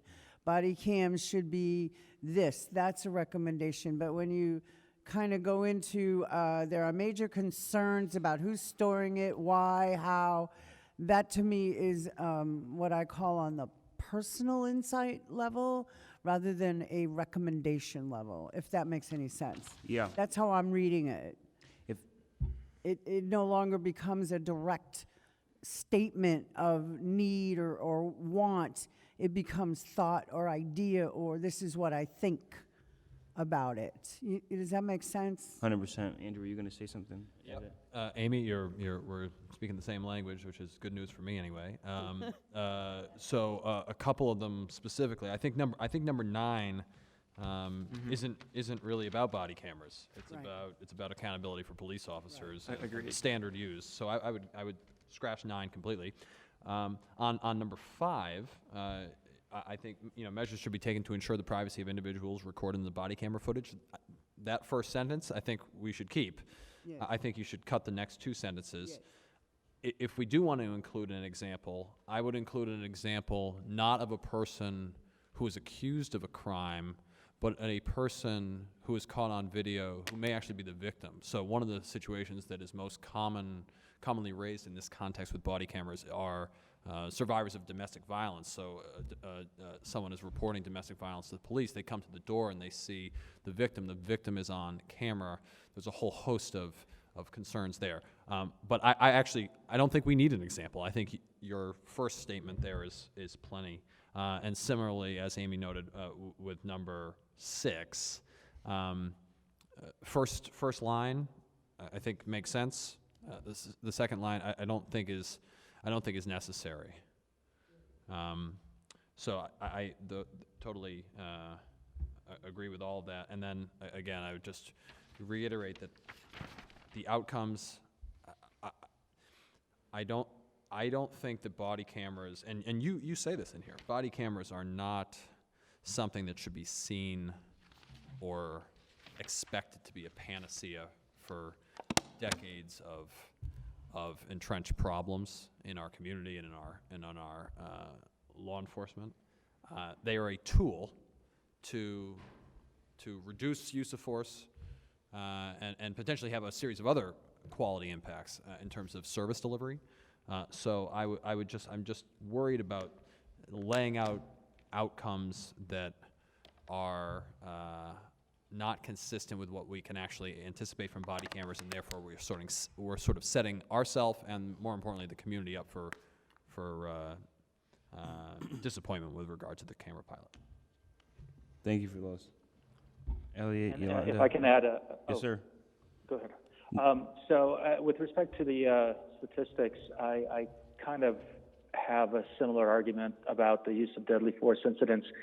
Not only does it presuppose that deadly force is being used more because there are no cameras, but more than that, I don't think that particular statistic fits in with any historical use of body cameras. The only report I could find was a UNLV report that complaints against the police department for misconduct fell by 30%, but I found nothing that shows use of deadly force falls even as much as 50% or less. So I think the standard is way too high to be expected, but also not something that other police bureaus have found. So if there were a standard, I would say something like the UNLV statistic, which is a 30% reductions in misconduct complaints against the police bureau, but that would be my alternate suggestion. Otherwise, I would do away with that altogether. And then I have a question about number 6, which is officers should be made to write their police reports before viewing any body footage cameras, any body camera footage. Don't we want to incentivize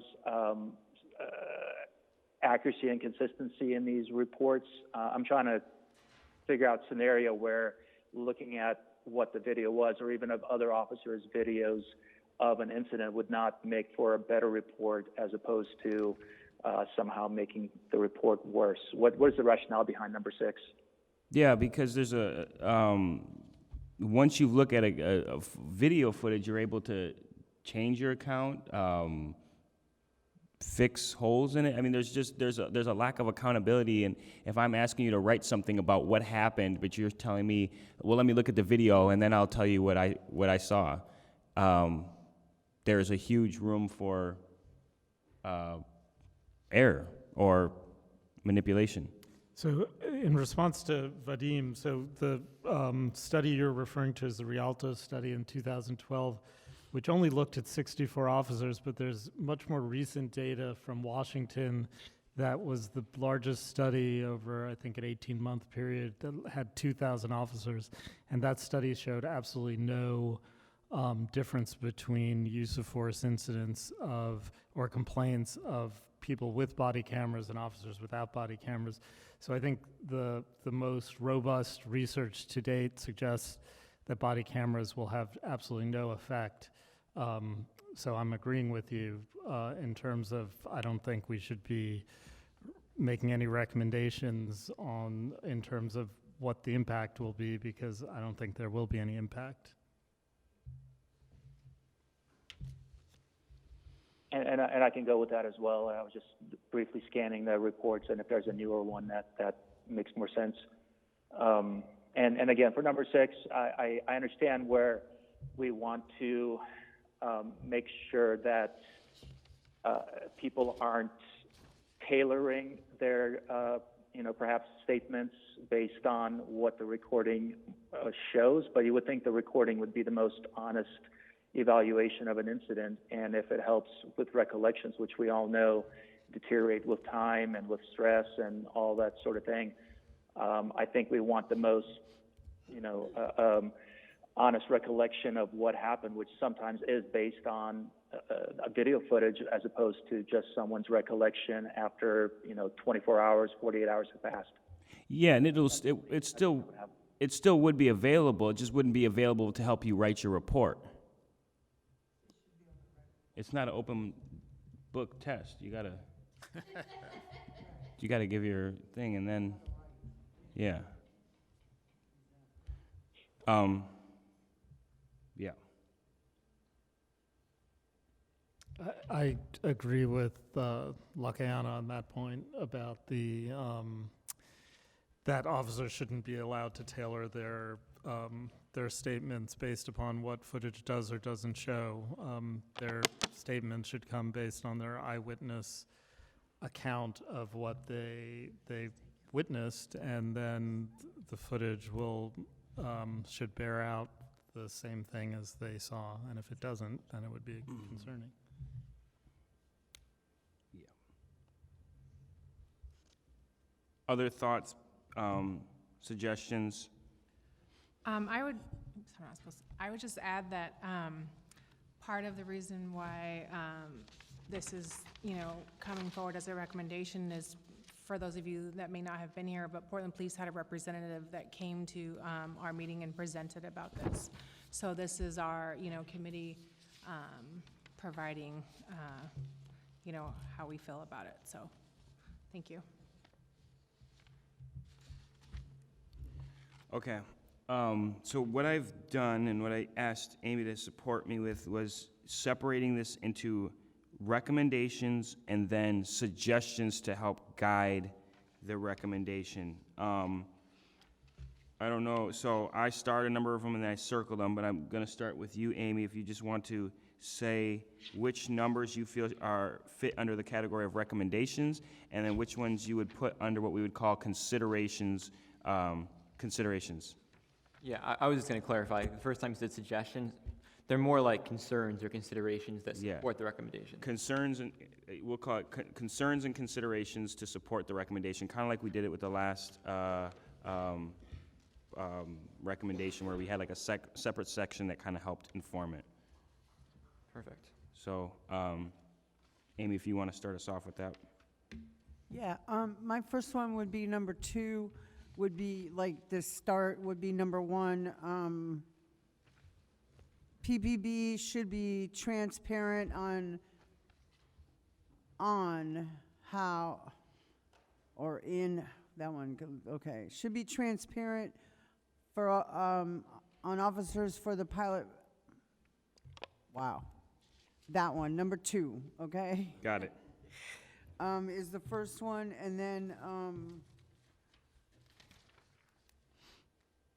the next one would be number 4, just going in order, not order of preference. We suggest body camera footage be stored by an independent third party. Number 5, measures should be taken to ensure the privacy of individuals recorded in the body camera footage, put a period there. And then 6, officers should be made to write their police reports before viewing any body camera footage, period. Number Number 7, I don't know if I'd put that right there, but it might need to go somewhere. Number 8, public access to the video should be accessible to all individuals. And then the question comes in, are we going to make them ADA compliant, accessibility for all individuals? That means different formats, different languages. We got to think about how that's all going to play out and what the current standards are for disseminating information in other formats and other languages, because that's a barrier for our community, is not having the information in the language of their choice. So I would add just into that, including ADA compliant, including Yeah. making them ADA compliant. Right, and accessible to multiple, or to the top, 5 or 6 languages spoken in our community? Because there's 135 different languages spoken in our schools, so it makes it kind of difficult. That would be number 8. And then number 10, body camera footage should not, and then I put override other video footage such as that collected by suspects, witnesses, or surveillance footage, period.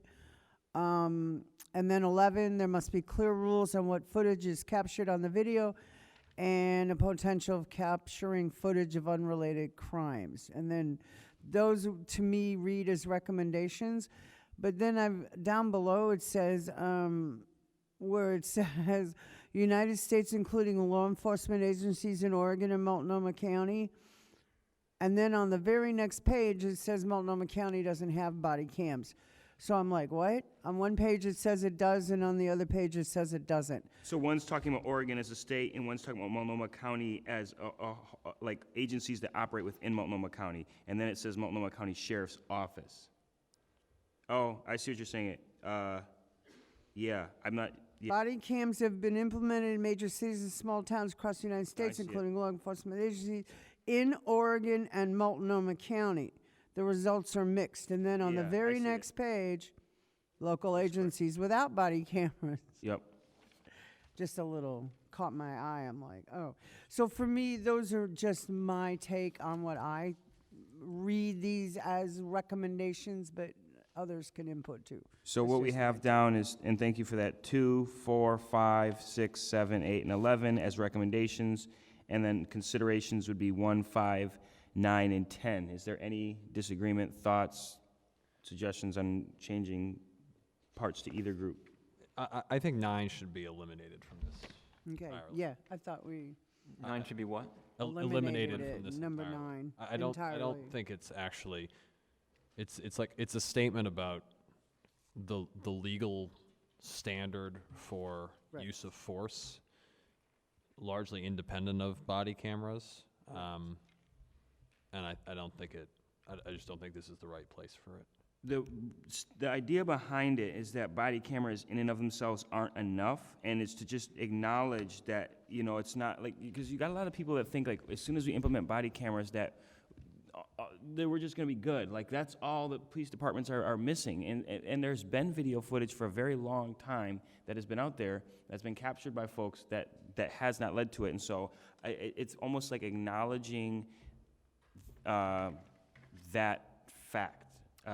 Open to, if you guys don't feel that that's necessary, but if I feel like if I'm, you know, trying to understand this or shape a policy, I'm having clear expectations of what this can do, and not like all of a sudden video camera footage has just been like missing from things. Yeah, so I would put that in the summary of the recommendation, something that's Yes. simpler that just Yes. said, we acknowledge Yes. that the research out there Right. suggests or does not suggest that body cameras are a magic bullet to solving use of force incidents. And so we could just scratch it, because it does say in there have been many high-profile killings of community members of color that have been captured on video. The video evidence of their deaths did not lead to their accountability. So it's in there in another piece. So if we want to strike it from there, I would be open. I want to hear from public comment too before we make that final decision. But Lakiana, you can also do a section that's called pros and cons, and that's where you can list some of these other highlighted details under your like for and against or pro and con, whatever you want to say, plus and minus, what you're seeing as relative to importance and how it plays into why we should have it. So maybe a section, you know, on your viewpoints of the pros and cons of the whys. Because there's a lot of good whys in here, why this, why that, you know, why not this, why not that, but it needs to be in a section kind of on its own, in my opinion. It's not really a recommendation. Sure. Thank you for that suggestion. Other thoughts? We're going to open it up then to public comment. We are closing in on the end of the meeting, though, so if we can condense those comments to the 2-minute rule.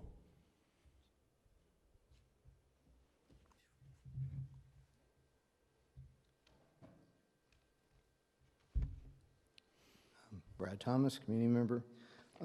So I was at that meeting when these points were being discussed, and I think with regards to 9, the discussion was more an acknowledgement that body cameras were not going to have much impact on a deadly force incident, given the law of the land, where the officer is in fear of his life. He's not going to be convicted of anything. It had more to do with less than lethal encounters with the police where the person in the stop might be coerced into either not walking away, right? We were talking about the street stops or whatever, where the officer stops someone, and that someone has the right to not talk to the officer, and the question was how really reasonable is that, especially if you're a minority youth, for example, or something. And so we were talking about the benefit of the camera there might just be to provide well, documentation of the interaction between an officer and someone on the street, and whether that person then might feel more comfortable in asserting their rights if it was being documented. And we even discussed whether that was true, whether they would be more comfortable or more uncomfortable asserting their rights. And then the other point was just and you guys have talked about it plenty, but the intended outcomes, you know, really, to your point about statistics, but, you know, what really is the purpose of it? Is it to give the public a better feeling for the processes if they can witness something? And even that's kind of ambiguous too with regards to the Portland State shooting. That video was pretty ambiguous, you know, and in terms of, it certainly showed the timing, but, you know, it also showed that there was a gun involved that was out of control of the person that was shot. So anyway, I guess to sum up, just maybe more clarity on what the benefit to the public is anticipated to be if body cameras are implemented in Portland. Say that last part one more time. Just more clarity on what the benefit to the public would be if body cameras were to be implemented. You say it's not about accountability, but it must be something to do with transparency or just to give the public some sort of access to what events took place during an incident. Thank you. Barbara Boshinsky, Portland Cop Watch. 5 and 8 seem to be kind of contradictory. They're both important, and I don't know what to do about this, but in terms of privacy and then access to the public. And also because, you know, there's that magazine at the 7-Eleven called Busted, where it shows everybody's mugshots. Mm-hmm. I have a little bit of concern about somehow them getting hold of that and, you know, ruining people's lives. Yeah. Also, a young man pointed out to me, a young man of color, who's been in situations where he says the police officer can use threatening body language or hand gestures or whatever. Like, say, if you put your hand near your gun, for instance, even if you're not actually making a threat, or just aggressiveness, and that doesn't come up on the body camera. So I don't know if that fits into this, but it, yeah, thank you.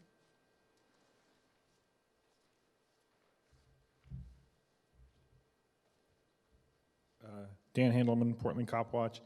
And the discussion about whether officers should look at the body camera footage, the standard for deciding if use of force is reasonable is whether or not what the officer had in their mind at the time it happened, right? You can't use 20/20 hindsight, and that to me means that includes you can't look at the body camera and then say, oh yeah, that guy was coming at me, and that's what, you have to do what you knew at the time.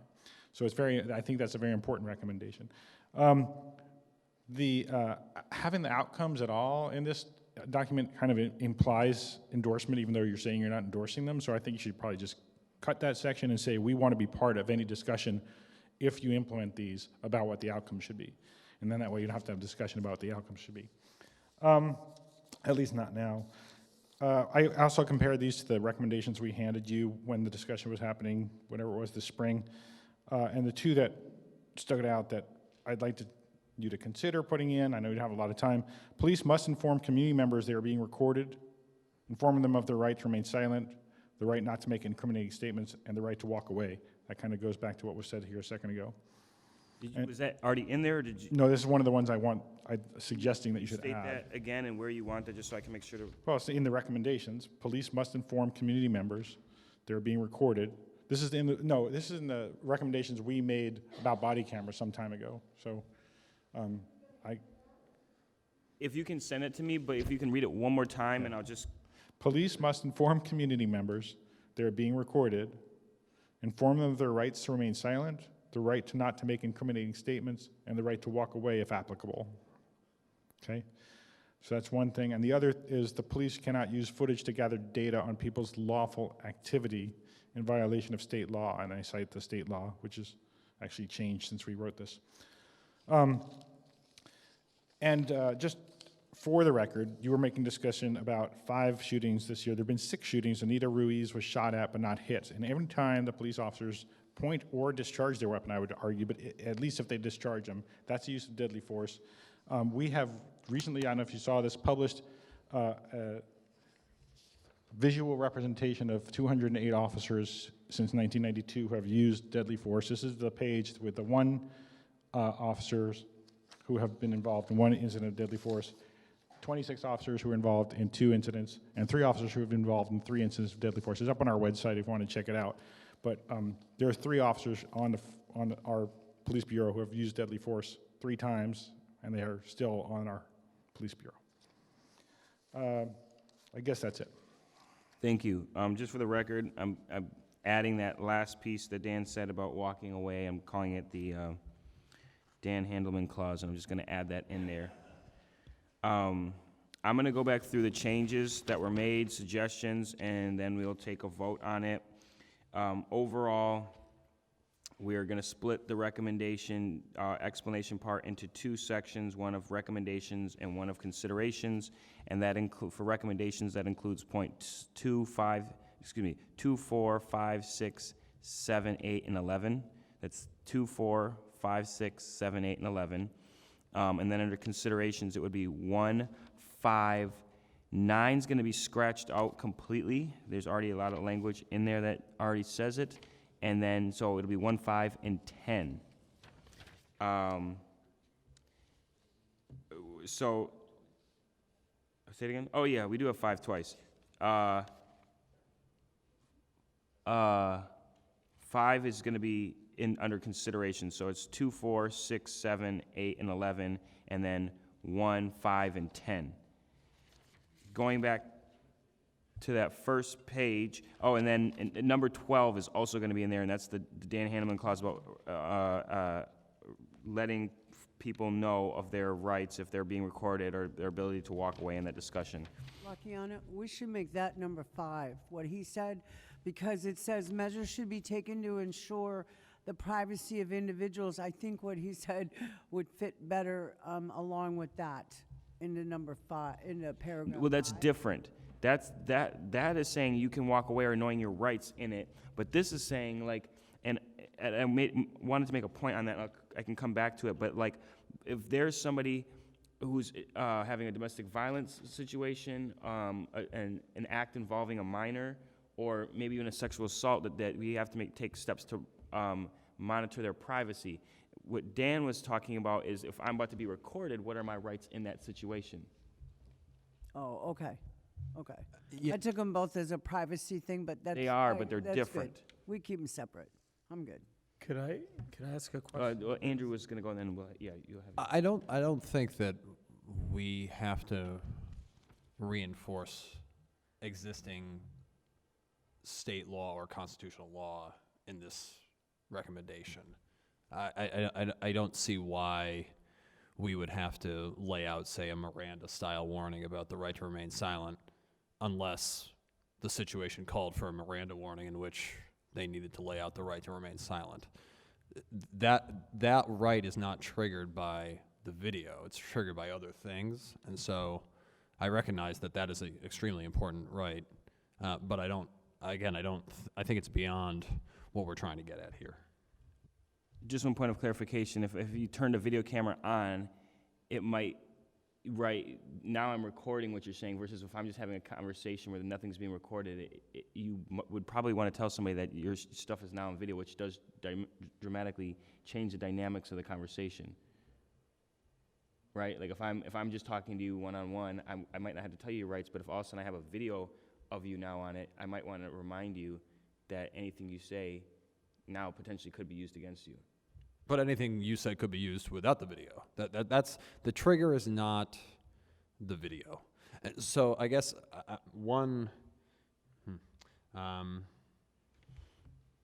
yeah, I guess. Other thoughts on that? I have a different point. Okay.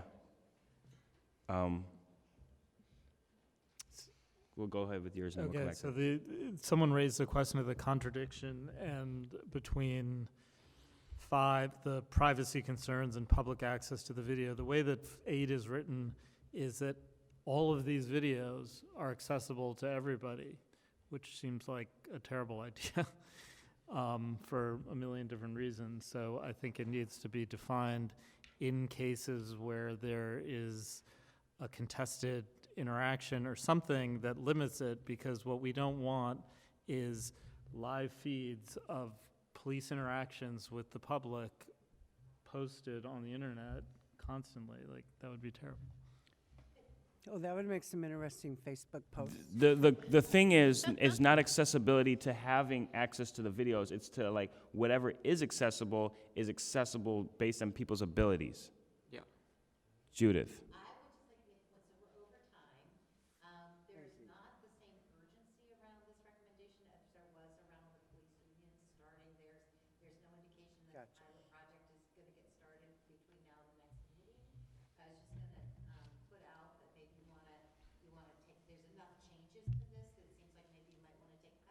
And review it.